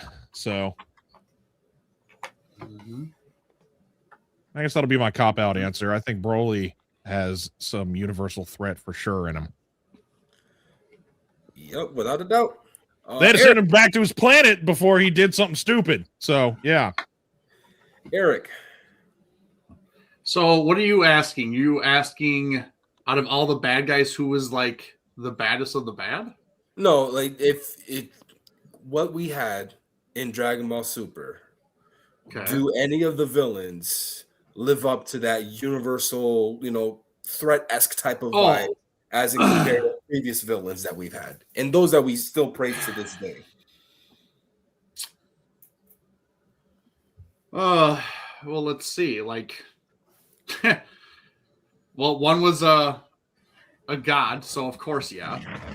Well, I'm excluding them from this topic, okay, as well as the angels. Disregard those, because that's a no-brainer.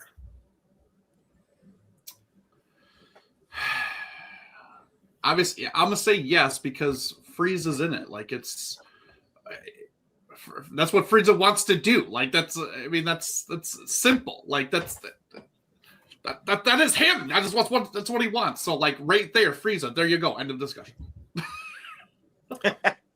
Joe. Exactly what Eric said. Brandon. The only one you can make a solid argument for is Frieza. I mean, Goku Black or Zamasu is just a mad god that thinks that mortals have gotten too far out of their realm, and so I wouldn't say he's necessarily out to destroy the universe. He just wants to change it. And Jiren is not a bad dude. He's just trying to save his universe. So, yep, exactly. Broly's not a bad dude either. I mean, going further into Super in the manga and in some of the other film after Broly, he kind of becomes part of the team too. So the only one that you can make a solid argument for is Frieza. So okay. Adrian. Yeah, just Frieza, honestly, and that's honestly my biggest issue with Super. There's no threat. You never feel threatened by any of the villains in Super. Frieza, of course, Frieza is always going to be a threat, and then Goku Black was a threat, but not a universal threat. He was on that level. So yeah, Frieza is just the only one that we can go with, honestly. Yeah, okay. Exactly. I guess I need to change my answer because Frieza, he's back to life also now too, right? After the Tournament of Power. Okay, yeah. That's right. I almost forgot about that detail with the Super Saiyan or the Broly, whatever the hell the title of the Broly movie was that we watched. The fact that Frieza is technically back to life. He's not. Dragon Ball. Yeah, but it's Dragon Ball Super Broly. Fucking the legendary. No, it's not. It's just Super. No, I know. No. I'm just being an asshole. that's what Frieza got for participating in the Tournament of Power. He got his health. Yeah. He got his life back. Yeah. Beerus or Whis was like, hey, you know what? Fine, we'll just give you your life back. And was like, what? Why? Yeah, that's why Vegeto's so pissed. Yeah, he was. All right. Somebody in the background doesn't like it either. All righty then. Next up, I mean, heard some harsh things. All right, Count me out. I did have 2 questions written up for this show, but I will just ask for one in Dragon Ball Diamond. I guess this question, it goes along with something that is, in my opinion, something positive and worthy to discuss, since our first celebrity guest interview here at MWA was none other than Stephanie Nadolny. So the question I have for you guys is, what were your thoughts on receiving the news that Stephanie would come back to reprise her role as Goku in Dragon Ball Daima? I'm going to start with Adrian. Stephanie coming back as Kid Goku was absolutely incredible. Something I didn't think I needed in my life until I heard Goku's voice again. It was Stephanie. I was like, "Oh my god, this is the Goku I grew up with." Because and I'm glad we're just going to this question because to me, Daima is the worst series in Dragon Ball history. We fight with your mom, don't fight with me about it. But Daima is the worst, and I really don't have that much positive things to say about Daima besides Stephanie coming back as Goku. That was peak. Absolute peak. Okay. Brandon. Man, I shed a tear of joy hearing that Stephanie was coming back. Like Adrian said, going up with Kid Goku and then her doing Gohan and Z. I was so happy that she was coming back for this. Daima has some good points and it has some really low points. She definitely made, her coming back to the series was definitely a high point for me. I'm glad that we finally got some other things in there too. I don't want to go into it because I don't want to spoil anything else.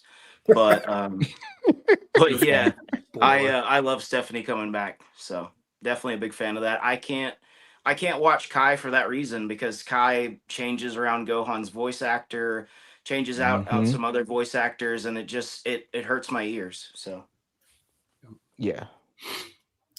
Eric. Skip me.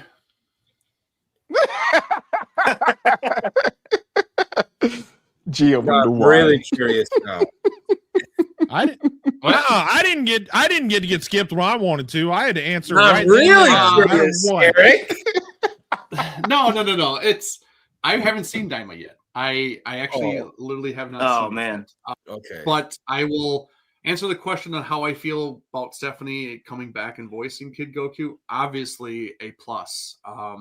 When we had her here on the channel talking to her, like she expressed so much that she wanted to come back and do it, and she wanted to reprise the role, especially even when they had GT come around or video games or whatever. Like she wanted to do it, and it just kind of didn't happen. And it's so crazy how like the planets align, where we talked to her and we were like, you know what, we really hope that you come back, and we're gonna push as hard as we can to vouch for you, and send it out into the ether about, hey, you need to come back. And all of a sudden they announce this new series coming, and she's casted as Kid Goku. It was absolutely amazing. I think all of us here were the happiest on cloud Nimbus 9, as we could be, honestly, because we have nothing but respect and just love for her, because she is just the greatest person ever. She's so fun to talk to. And just having one of the OG original voice actors come back reprising a role like that with a new series, I think is just something that just kind of hits home for us, because we know that voice. Like Adrian said, we grew up with it. So knowing that voice, it just kind of, it's just nice and soothing, and it was great for her, and I love that for her, and hopefully she continues to keep doing more roles in the Dragon Ball verse, honestly. Well said, buddy. Samson. Yeah, without actually watching Daima, but to answer your question solely about how did I feel about Stephanie coming back? Yes, I mean she started it, so it's only right for her to continue it with the role that she started out as. Yeah, let her keep going, let her keep rocking it. It's most deserved and most welcomed. So hell yes. Yep, without a doubt, dude. Joe. I'm going to echo what everybody else said. I thought it was a great thing that she came back. It was very exciting. I also have not seen Daima yet. I'm waiting for the full release of the dub to be able to do that. But I will say, I did have a little surprise for everybody. Eric knows I actually talked to him about it. I was going to actually have Stephanie make a little surprise appearance on the show. I reached out to her, but unfortunately her aunt is very sick and she's taking care of her and she's out of state. So, but they did say, Dan and her, they send their love, but she was unable to make it. And that is just, I say that story a little behind the scenes note to say that is the type of person that Stephanie is. She's a complete sweetheart.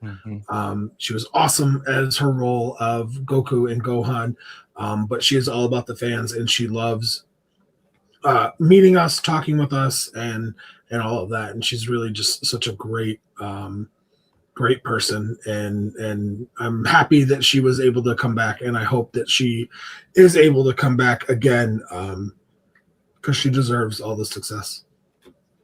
That's awesome, man. Stephanie, we send our prayers to your aunt. We hope everything is getting better for you guys out there. And yeah, listen, I couldn't agree more. I was extremely happy to receive the news as well. Hence why I watched all of it. That was the only reason why I decided to chime into it, was because so and rightfully so. She's such a sweetheart. Do you think that's why they brought her back, to bring a lot of the old guard back into this new series? I mean, I feel like they'd have no other choice but to, with the backlash that Super has received throughout the years, and obviously with the continuation of Super coming up very, very shortly. They had to fill in the blanks, trying to guess, give us a refresher, in my opinion, and I do believe Daima is that refresher for us. But I mean, nonetheless, it's I was about to say refresher. All right, whatever. So, I got what you were saying. We got irregardlessly assholes over here. We're gonna jump into this. All right, you guys. Who is the greatest villain overall? Oh, Joe. come on. Joe. Oh, me? Frieza. Okay. Yeah, there's just something about him. His malice, the coldness, no pun intended, of him. Just, I love the lore. I love the his family. I actually think that his family could be brought in and given stories of their own. Just everything about Frieza is peak to me. Um, and there's a reason why they keep going back to Frieza, right? Whether it be with his brother in a movie or his return in Super, there's a reason why Frieza is constantly brought back because he is the GOAT. Adrian. Oh, I'm 100% agree with Joe. There's nothing more I can really add to it. Frieza is him, the original him, and he is still him to this day. Okay. He's him. Okay. Nice pointer. That he's him. Samson. Frieza's the Ghidorah to Goku's Godzilla. Okay. Brandon. Z Broly. I mean, who doesn't want to just beat somebody's ass for crying all the time? I'm kidding. I'm kidding. It's as much as I love Cell and I love the Cell saga, it's Frieza. I mean, I can't add anything else that you guys haven't already said. Like Joe said, there's a reason they keep bringing him back. He's one of the best written villains that the series has. As much as, like I said, I love the Cell saga. He's definitely the best villain in the series. So, Eric. There ain't gonna be no sweep here, boys. Okay, it ain't happening. It ain't happening. Okay, it ain't happening. Yeah, I'm buddy. sticking with my guns. I'm sticking with my guns. A long time ago, from the first couple questions, it is Majin Buu, and I will stick with that always because he.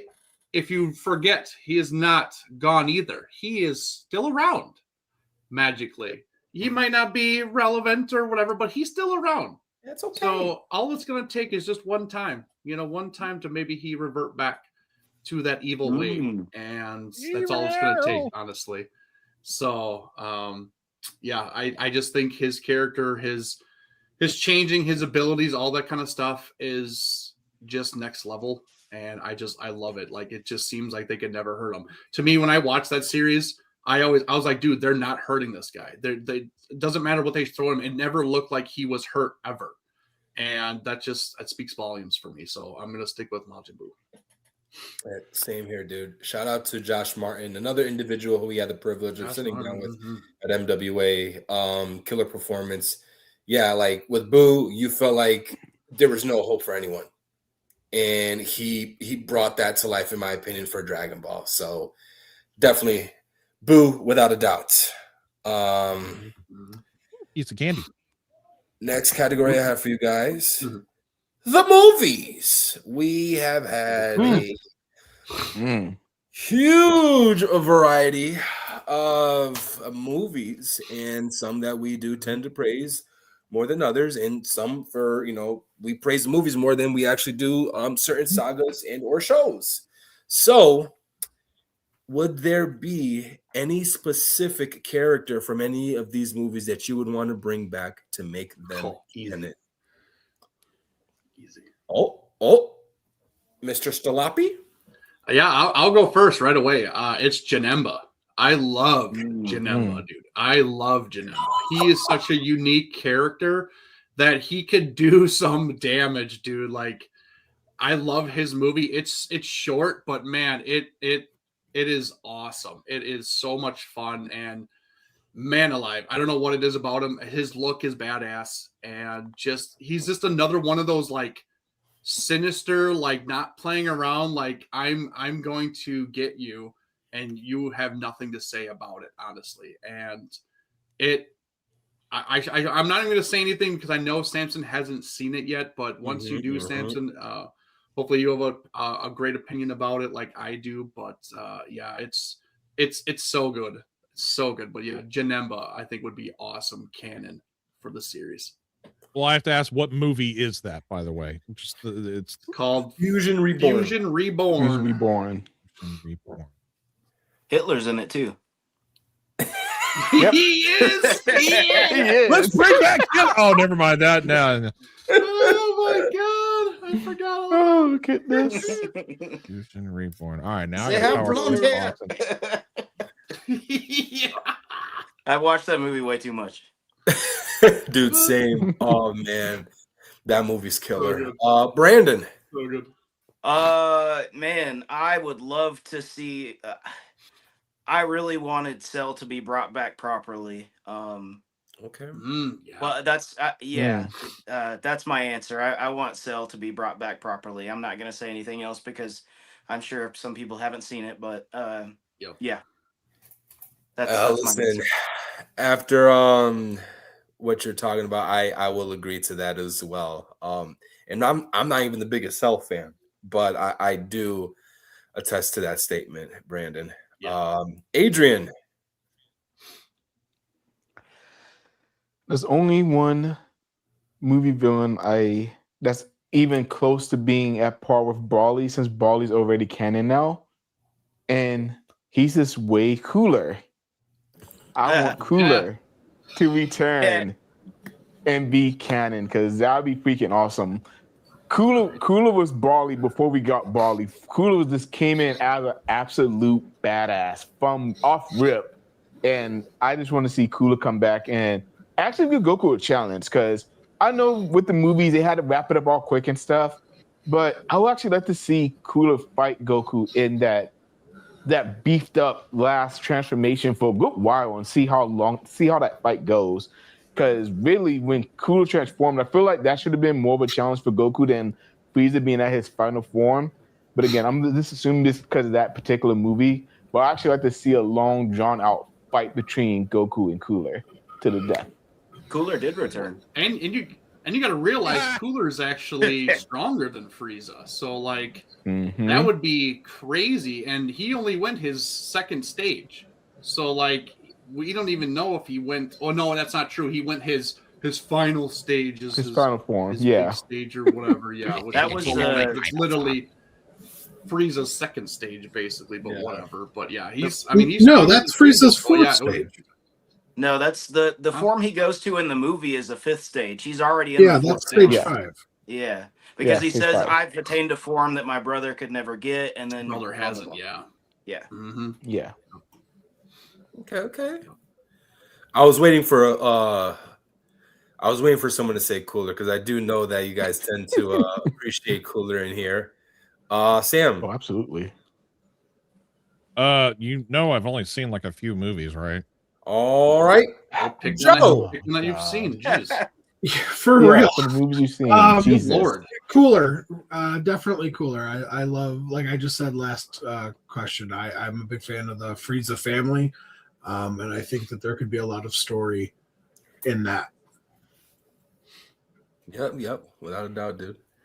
I do have another question I want to ask pertaining to the movies, and this is going to be a field day. Oh God. What was the worst Dragon Ball movie? Bio Broly or Dragon Ball Evolution? Holy sh!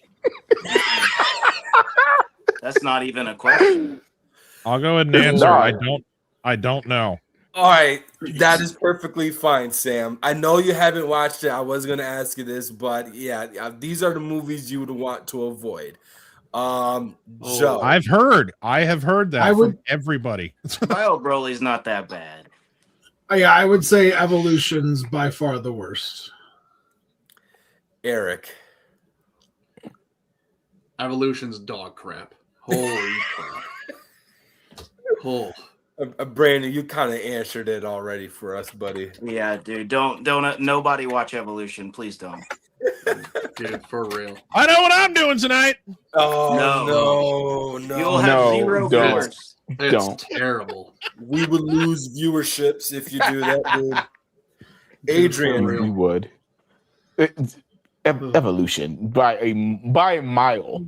Not even a question. By a mile.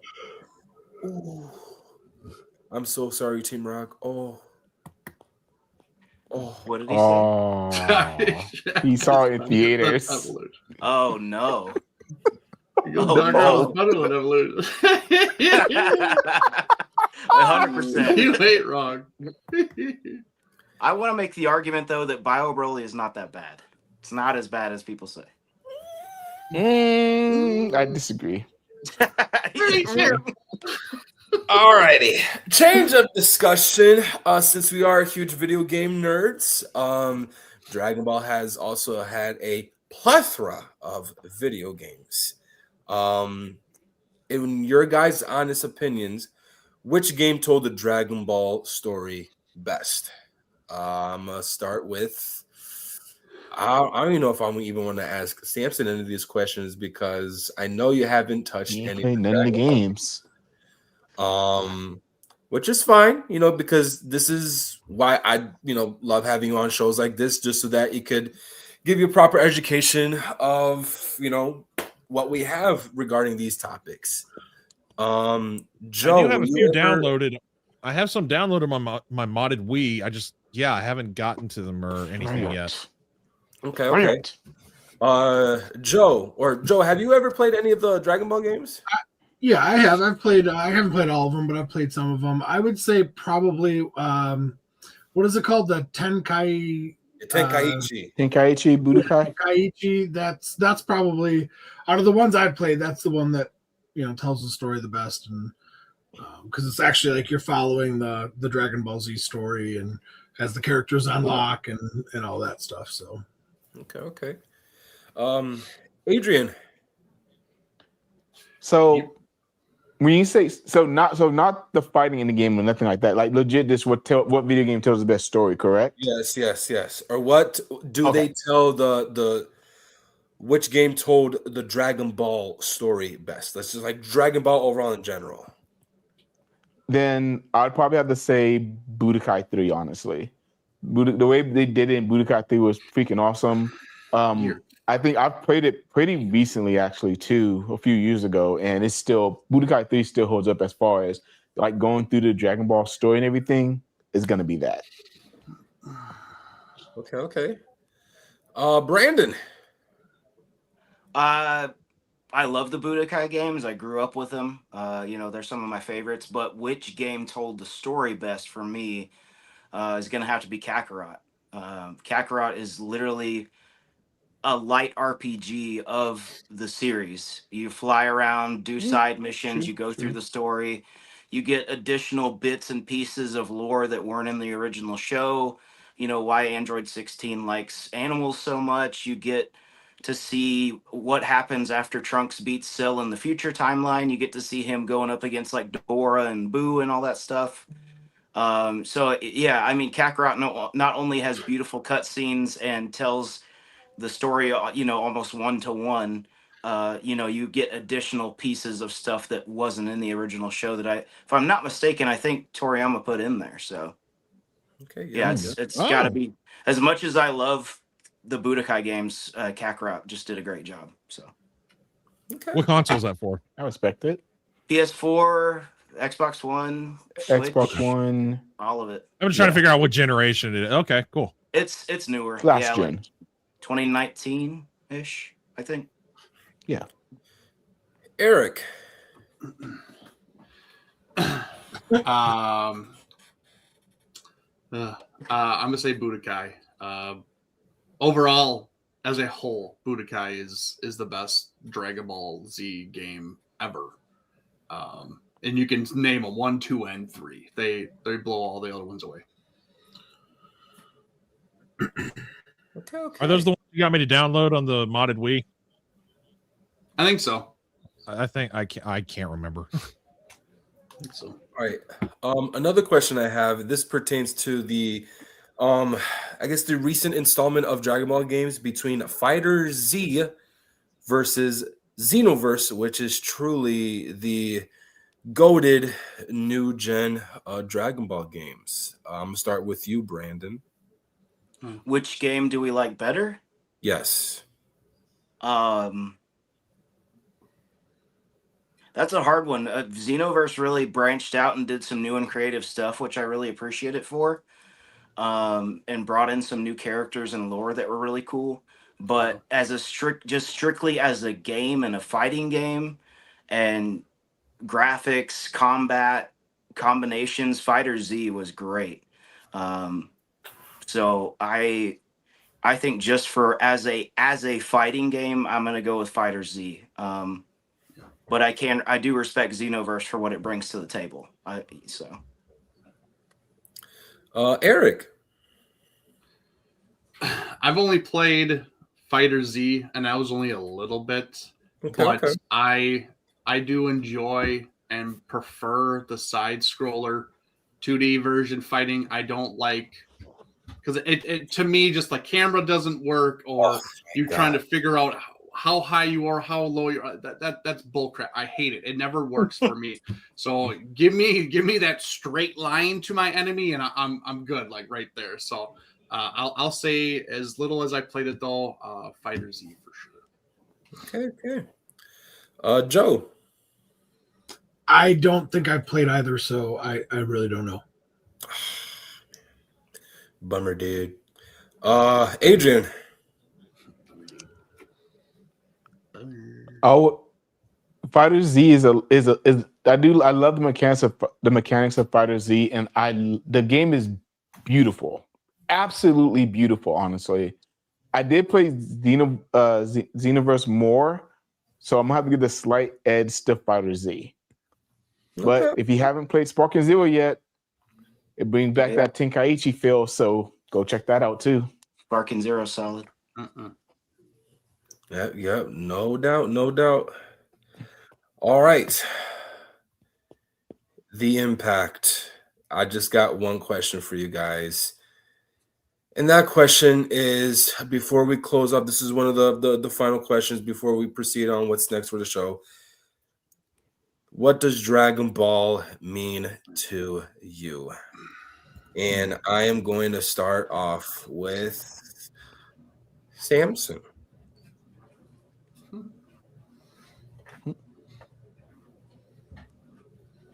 Dragon Ball taught little boys how to be little men, how to roughhouse and beat each other up, and how to be courageous and never stop, and just train as hard as you want to, and just believe in yourself, and just the magic that is that universe. There's so much involved. I mean, the impact it's global for sure. I mean, it was in the Macy's parade, for God's sake, at one point in time.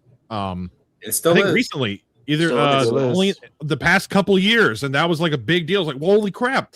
So it's a major impact. It gave you it kind of gave you a little bit of a mischievous feel if you were of my age, like sneaking late at night to watch it. So it definitely is a staple in my childhood growing up, that it meant a lot, because I mean, it's just these mystical supernatural beings beating the crap out of each other. We like stuff like that. We grew up watching Godzilla, which is just, I mean, this is just a different flavor of that. So yeah, it's very meaningful.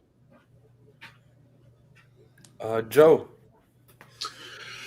Samson did a good job calling it global, and it truly is. I think that there's a very small handful, there's a large handful of characters that have come out of Japan that are recognizable throughout the world, but there's a smaller handful that's recognized globally. And I think that Dragon Ball, I mean, if you were to show somebody a picture of Goku, and maybe they might not know every single character from Dragon Ball because there's been hundreds, but they know who Goku is. You know who Pikachu is. You know who Godzilla is. You know who Super Mario is. Things like that. But I really do think that Dragon Ball in its entirety fits in not just a global reach, but a generational reach. And that's what I think sets it apart from so many other franchises. It's truly the anime that hit, that allowed everything else to come after. I understand that Transformers was technically a Japanese thing, but with that partnership with America and the toys, that really helped it. I'm talking about something really different and unique that was really, anime. And without it, I don't really know where the anime fandom, where the anime business, and the anime level of exposure would be. And I think that no matter how you feel about Dragon Ball Z in particular, it can't be understated what it's done for pop culture. And also, to piggyback off of what Samson said, it was a great show for young boys, young men, and shows that probably wouldn't be made today because it's too manly or too violent or too this or too whatever.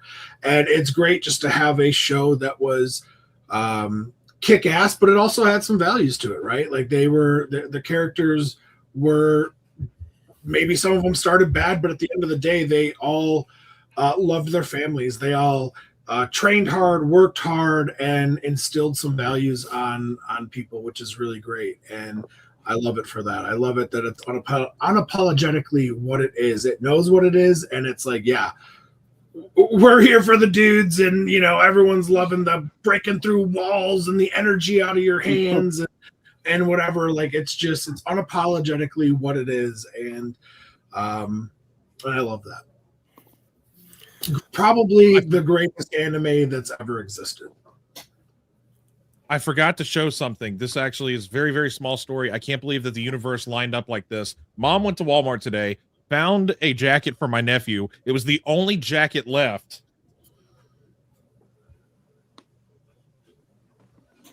Heck yeah. She had no idea we were doing the show today. She picked this up. I've had it off to the side because I wanted to showcase this. She snagged this just because it was the only jacket left in Walmart that would fit my young nephew. So, bro's getting a Goku jacket for the rest of this winter. Hell yeah. Smart lady. Oh, yeah. Yeah. I'm kind of like, As oh, you where's should. mine? Where's mine? So, yeah, have one it's of still my relevant. It's still relevant. I mean, look at that. She went to Walmart and it was right there, just calling her. She had no idea we were doing this today. So Wow. just a weird coincidence. Brandon. Dragon Ball is one of the top IPs in the world for a reason.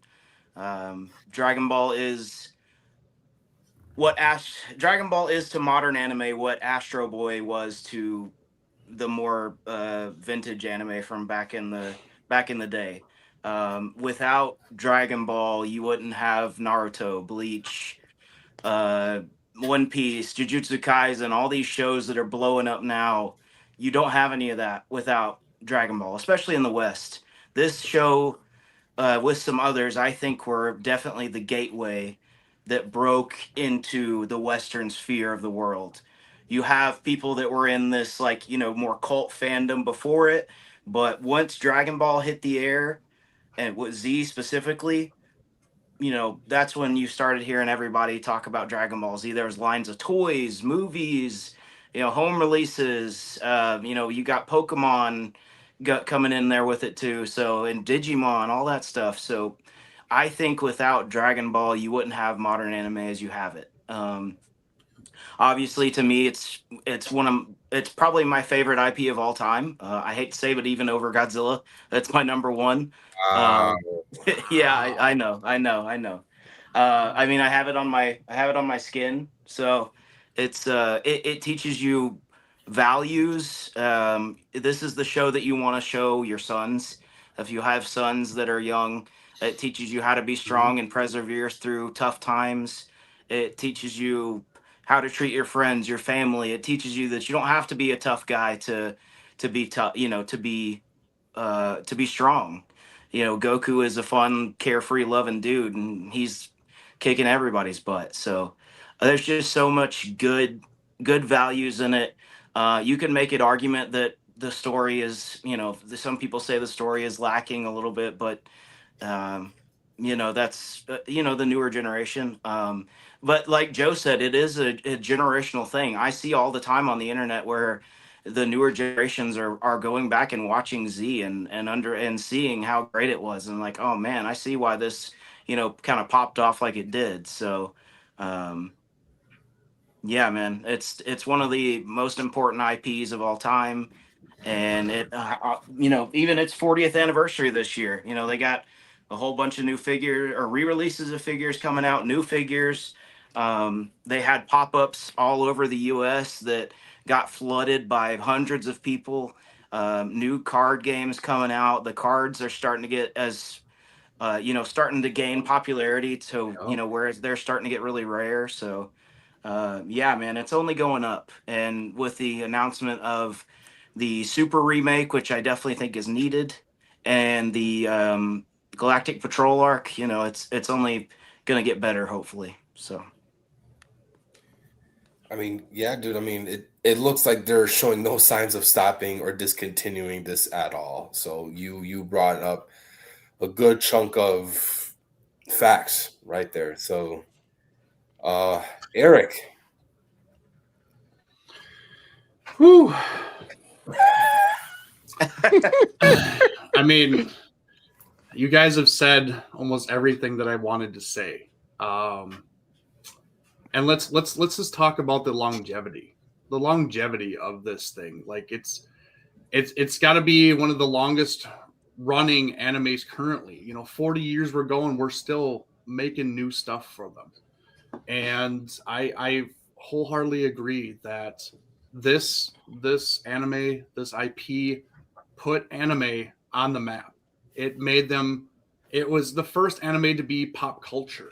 It was, and it's paved the way for One Piece, for My Hero, for all of this new things that are coming out, dude. Like, they might not like it because it's not great writing or it's not in depth as so and so this and that, but dude, like, they know what they're doing. They're not trying to phone in something. They know what they are and they're just going to do it. Like, this is just a badass kick butt hyper fast anime. And honestly, they might not have the episodes as say One Piece, but like let's be honest, like I'm on the journey of One Piece and I've seen Dragon Ball. The styles are completely different, as in the sense of the action sequences and what it takes to put in these action sequences, where Dragon Ball is more in depth with the action and how it moves and how it's animated. It just takes longer to make. I'm not taking anything away from One Piece or any other anime there is, but let's be honest, a lot goes into making this show what it is and how over the top it is and how colorful it is and all of these things going on. It takes a long time to make them. So they're not, going to get one every year, every other year. We might have to wait a couple of years to get something, but like, they're still continuously making them. So it speaks volumes to the impact this anime has had on the whole genre as anime, because like you guys have stated, like, we wouldn't be where we are with anime and how popular anime would be, I think, anywhere without Dragon Ball. And honestly, for me, it got me into anime. Like, this is my first anime that I ever watched, and then I streamed off into doing other things. And, this is a big part of my life. I've watched this since I was a kid, and I remember when I watched it and how I felt about certain moments. And, it just brings a lot of happy memories for me, because it was so fun to watch it that, it just kind of just ingrains in your brain all the fun times and all the moments that happen. And it's just a lot of fun. It's irreplaceable. I've watched my fair share of anime, and this one is still on the top. Like I said, I'm going through the One Piece, and that's fine. Like, it's probably the top 3 for me, but it still doesn't beat Dragon Ball for me. Like, it's just at another level for me personally. And overall, I think that I honestly think it's untouchable. You're going to have your naysayers. You're going to have your people that are going to try to pick it apart and everything. But, like, honestly, if it wasn't for that, you wouldn't have all these other ones. So let's give it credit where credit is due, honestly, and try not to degrade it to something that it's really not, honestly, just because you're a fan of something else and it has competition with each other. Like, no, like, that's not the point of this. So it is very impactful overall for me personally, and I think overall in the world. And who knows where it could go from here. And I hope it keeps going, because I'm always looking for more content and more things from Dragon Ball. And I'm always excited, and it always makes me feel like a little kid watching this stuff again, because that's what it brings me to. Like, a inner child comes out and is just happy and just watching this stuff and just being immersed into it and just loving it, because that's what we do here at NWA. We immerse ourselves into things that we love, and we just have everything else melt away, and we're focused on something that we love. And that's what this does, for me, and obviously us overall here talking about it. So yeah, it's great. Adrian. So I'm not going to echo what everybody else said as far as its impact to anime in general and anime history and things of that nature. Because, I mean, y'all everybody hit the nail on the head absolutely perfectly. I couldn't have said it any better myself.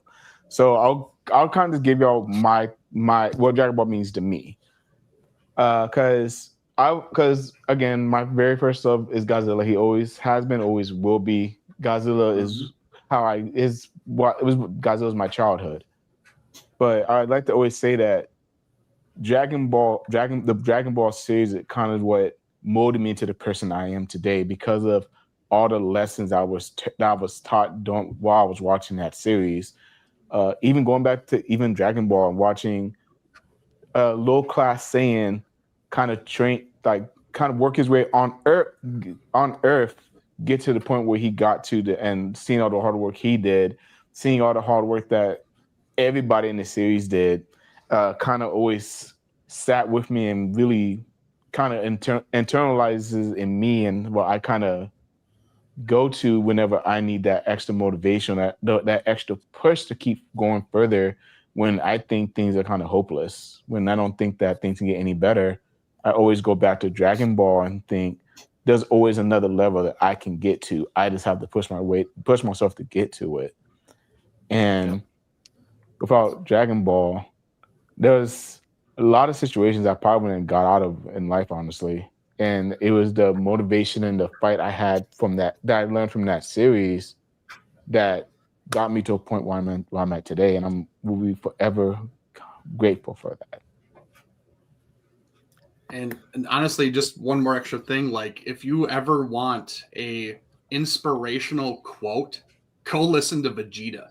Dude, he can make you run through a brick wall just by hearing a phrase that he says, dude. Like, I know maybe their lines aren't the greatest, or their story isn't the greatest, but dude, those lines don't need to be long because they are impactful. Like, the stuff that they come up with, like, resonates, I think, so well and so much with people that literally, like you said, Adrian, can hear that stuff and will motivate you to go and do whatever you need to do to achieve it. If it's, getting fit, or, just stepping outside, doing whatever, the little things, whatever. Seriously, go look up quotes from Dragon Ball Z, any of the Dragon Ball franchises. Look that stuff up. You're going to find a quote, a phrase that is going to motivate you and make the hair stand up on the back of your neck and like, holy crap, this is huge. This means a lot. And I'm going to go do it, because that's all I needed was just that boost of confidence. Because the best one-liners, the best phrases ever, I think, in anime come from Vegeta himself. are so great, and they just mean the most, honestly. And that's another reason why I love him, because he gets right to the point, but it means something deeper to him, and it just the way they portray it with the voice actor and just the character alone is amazing to me.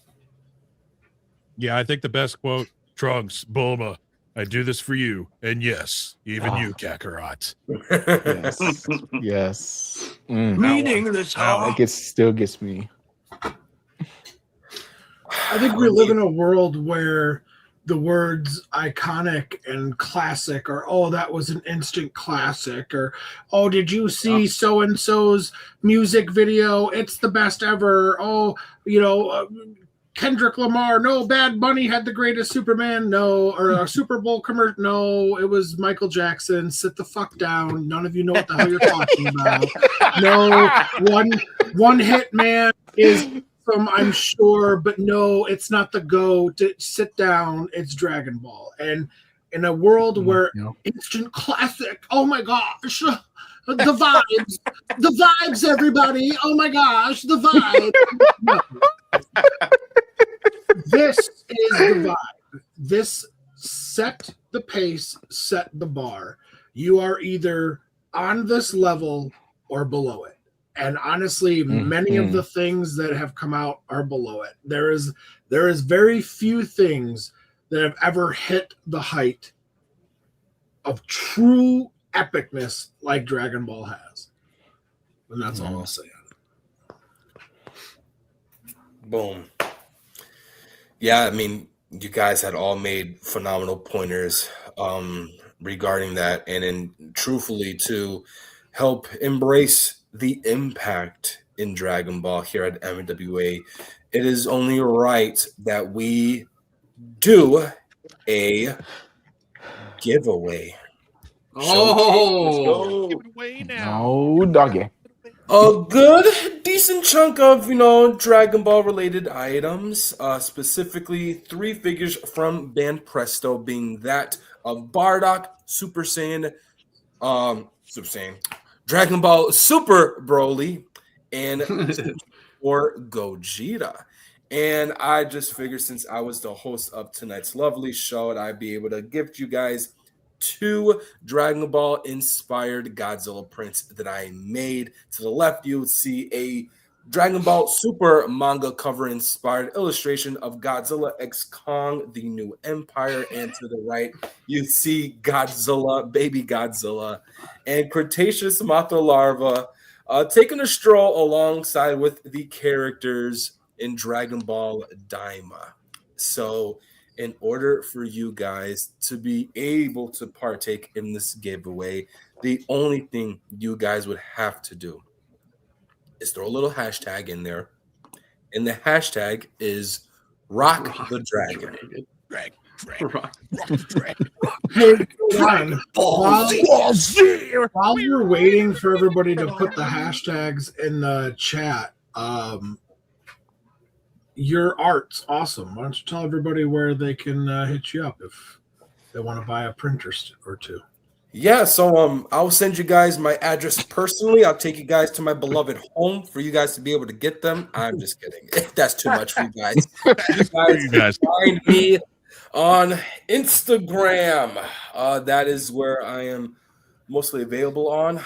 You guys could just follow the Realist Goji Fan. That has been my handle name for as long as I can remember.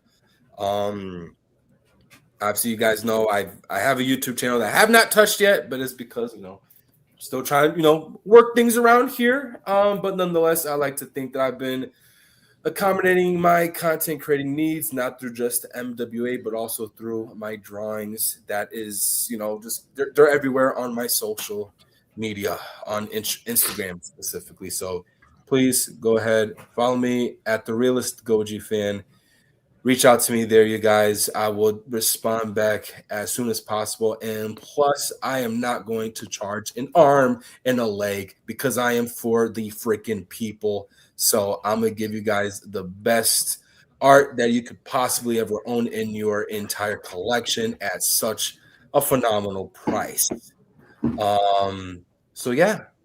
But while we wait, there's also one more thing that I want to do with you guys, and I think it'd be a nice little fun way to end the show, and that is to do crap. a little Trivia. trivia. Samson awkward. Ooh. Who is truly the biggest Dragon Ball fan? All right. I love that art. So, I mean, listen, I did it for the Godzilla vs. Destroyer show, and I had a blast doing it. I loved seeing everyone partake in it. So I figured it was only justifiable to do it for specifically Dragon Ball. So question 1, this should be fairly easy. You know, at least if you're a true Dragon Ball fan. What is the name of the insect that lives with King Kai? Is it, hold on. Oh, Is I it know. Jerry? Is it Paul? Is it Gregory? Or is it Thomas? We raise our hand or what? Yeah, do we raise our hand? Like, what are we doing? No, this I am going to go just from Oh, you down. gotta go down I'm the just line. gonna go all the way down. Joe, Gregory. Sam, I think Joe knows what he's talking about. Gregory. Wait, you Eric. gotta Maybe- pick Samson first, dude. That's Maybe not... we should let Samson go Yeah. first. Oh, Samson should go Like, first. Come on now, this is Okay. baloney. Yeah. He's cheating. So But all right, yes. all right. You know what? No, Okay. it's fine. It's fine. No, We're we're this. gonna do this the right It's way. C. It's C. Okay, it's Adrian, C. can No worries. you put down the hashtag Rock the Dragon really quick while we do this giveaway? Just because I can't see Yeah. you and I want to be able to see you for this. I'm just gonna go based off of show of hands. So we're gonna disregard this one. Eric, what's your answer? It's C. It's C. Okay, Brandon, Adrian, do you guys agree with C? Yeah, it's Gregory. Well, you guys are wrong. It is Jerry. I'm just kidding. It is Gregory. Yeah, you're It right. is You're lying. Gregory. Good job, you guys. Question 2. What was Yamcha before he became a Z fighter? Was he? Lover boy. Oh! Loverboy goes. Are we raising our hands now? What are we doing? Yeah, So- I'm I think we should all say the answer, and he tells us who's correct at the end, like who got it right and who got it wrong. I think we should each go A, B, C, or D, and then he'll be like, "All right, these people got it correct." Do you guys want to We do all- that instead? We all submit our That's answers. fine. Can we just figure something out and do it and not discuss it? All right. Yeah. I'm gonna go since y'all said me first, since I don't know anything. B for me. I'll say B. So next person. Hell yeah. All right. There's a who bandit. else? There's a bandit. A. Hey. And A is correct. Fuck. I like your answer, though. All right. Samson. Question number 3 is: what is Bulma's last name out of these 4 categories? Brief. Bree? B. Oh, you said Bree or brief? Brief. B. Brief. B. B. Yeah. All right, majority rules. Brief is indeed the correct answer. Oh my god. You All buzzer. right. Wait. Hold on now. All right. Which C. race of people helped Goku learn instant transmission? C. See. I knew that before you even asked the question. Right. Good job, Joseph. All right. What universe was destroyed first in the tournament of power? 7. Oh god. Oh. Who said 7? I did. Joe did. I did. Brandon, Eric, do you guys have a response is to it- that? Is it D? Eric? Motherfucker. I'm sorry. Pardon my French. Whoops. Sorry. I don't know. I guessed before you even asked the question. A. Just fucking A. All right. I'm not guessing. It's C. He just Googled It's it. bro. Bro. It's not Eric, C. what do you agree? What do you say? I think It's it's C. D. It's 7. D. Okay. Brandon and Eric, because you guys answered D first, you guys are correct. Let's go. Thank you. And the last Wait, and what? final question: Who They did? guessed. Hold on. The seventh universe is Goku's universe. Like that's the main universe. Yeah. Yeah, they didn't get destroyed in the Tournament of Power. Hold We're on. saying it to I you, answered Adrian. that What the before- hell are you talking about? Wait, I answered what? that before you even asked the question. Hold on. I said 7. What are y'all talking about? Universe 7 is Goku's universe. Yeah, that's Yeah. wrong. Yeah. Yeah, so it's D. Brandon and Eric got it right. Oh, Yeah. then I'm gonna start the question then. You did. Yeah. Said which yeah, one that's was the question. first?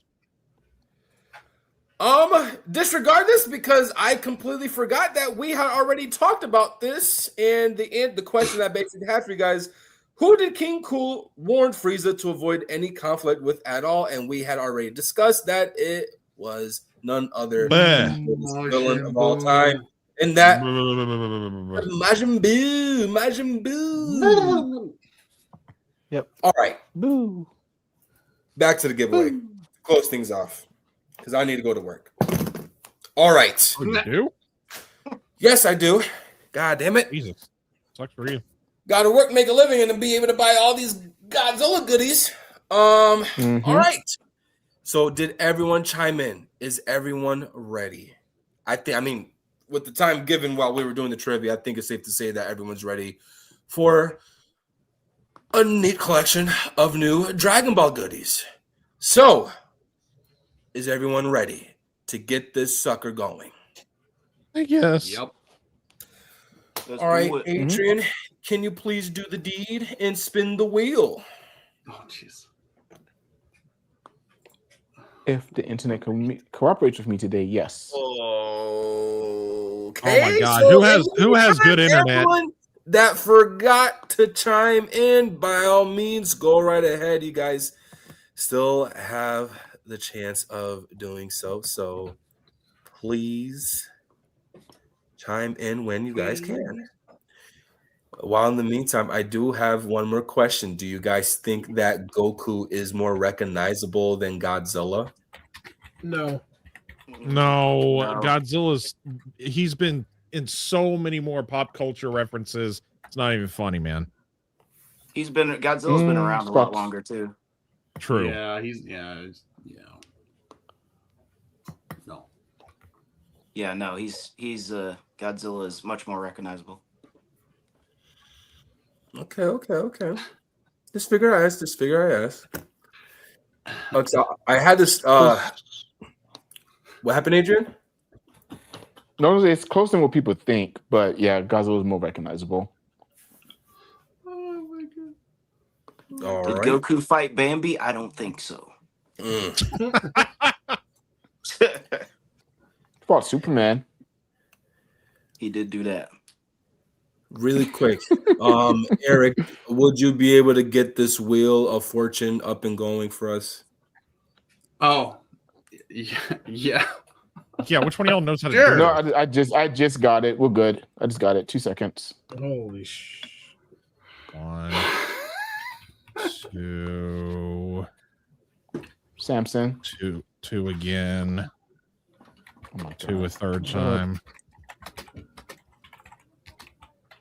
2 Super Saiyan 4 2. I thought I was already ready. Big Rock. Do you always Got late it. here? What is it? Rock the what? And Rock Dragon. the dragon. All lowercase. All got right, it. 8 Let me entries. just share my screen. God. All right. Don't unfollow us, please, you guys. Do we got it? Is it up? Yeah. Wait. Yeah. Wait. Where? Oh. Okay. Y'all see Yes. There we go. Easy There business. we go. Okay. All right. Spin that SOB. Let's get this going.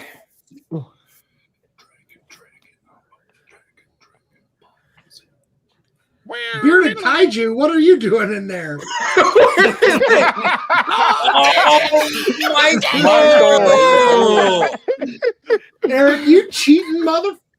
You cheater. I was hoping you wouldn't notice. Oh, Trying I to win his own noticed. stuff. I was about to spin again.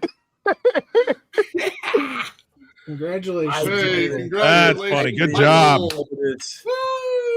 Woo! Heck yeah, Michael. Where is it? Michael, congrats once again. Another individual that has a good chunk of MWA collectibles in his corner, without a doubt. So I'll In get this those corner. to you as soon as possible, Michael.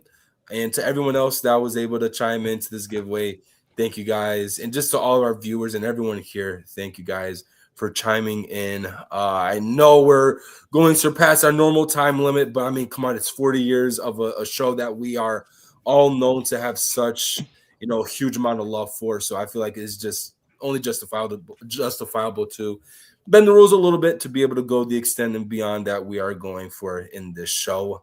So yeah.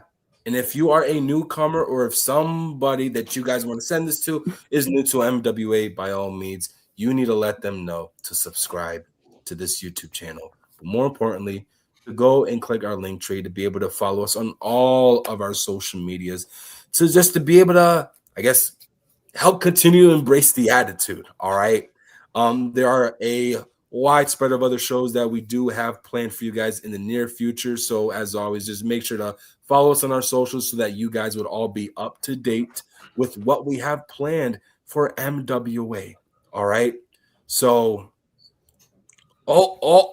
speaking of the devil, we have our 2025 Figure of the Year show coming up. And you guys know this is a show that we have showcased before anybody else out there has ever tried to do it. So if there's anyone that is doing it now, they are double gangers, they are copycats. And so, yeah, we are the originators. And that's right. That is right. That is right. Love you, Alex. Look at that. Look at that. Hell yeah.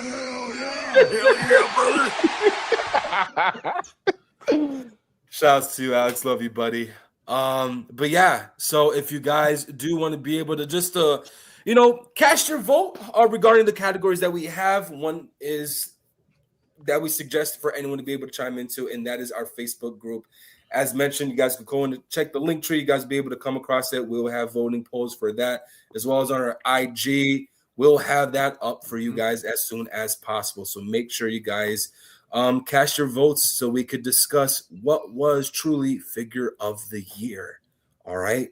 So I believe that's it, boys. Oh, wait. Mr. Joe Myers? Yeah, I just want to remind everybody, starting next week, not this coming Friday, but the following Friday will be the first episode of Monarch Legacy of Monsters Season 2, and we are going to be recording our reactions and dropping that video every single week, so it's going to be some bonus content here on the channel. It won't be live. It'll be a recorded thing that we drop probably early Saturday morning, something like that. But we're all going to stay up super late on Friday, even though some of us have to work on Saturday, and record that video, edit it, and all that fun stuff, and drop it for you guys. So make sure you guys are tuning in live every week for Monarch, and then watch our video, shoot your opinions in the comments, and let us know what you think, and because we'll be checking that and maybe talking about it the following episode. So we're not doing it live, but we will still incorporate your comments and opinions on the following episode. So just wanted to remind everybody with that. No, thank you, Joe. I do appreciate that, buddy. We're also going to be doing another box day. Just momentarily we'll be able to do that. So we have, it's safe to say, a decent amount of stuff we want to be able to showcase to you guys. So Somebody stay tuned for that. But as always, to properly close things off here, celebrating 40 years of Dragon Ball at Monsters with Attitude, right there. That's right. The captain said it. There's no one that could say it better than him. All right. Don't be a hoe. Share the show. All right. And we live. Hey, listen, you know what? That is your line. That's what we are going to Take it up with the trademark captain. that Take it up with the specifically for captain, you. okay? Dude. We're going to do that specifically for you. We're going to trademark that for you, Joe. But Hey, put it in the merch we store, man. live off of one phrase, 3 words. Embrace the Embrace the attitude. Good night, everyone.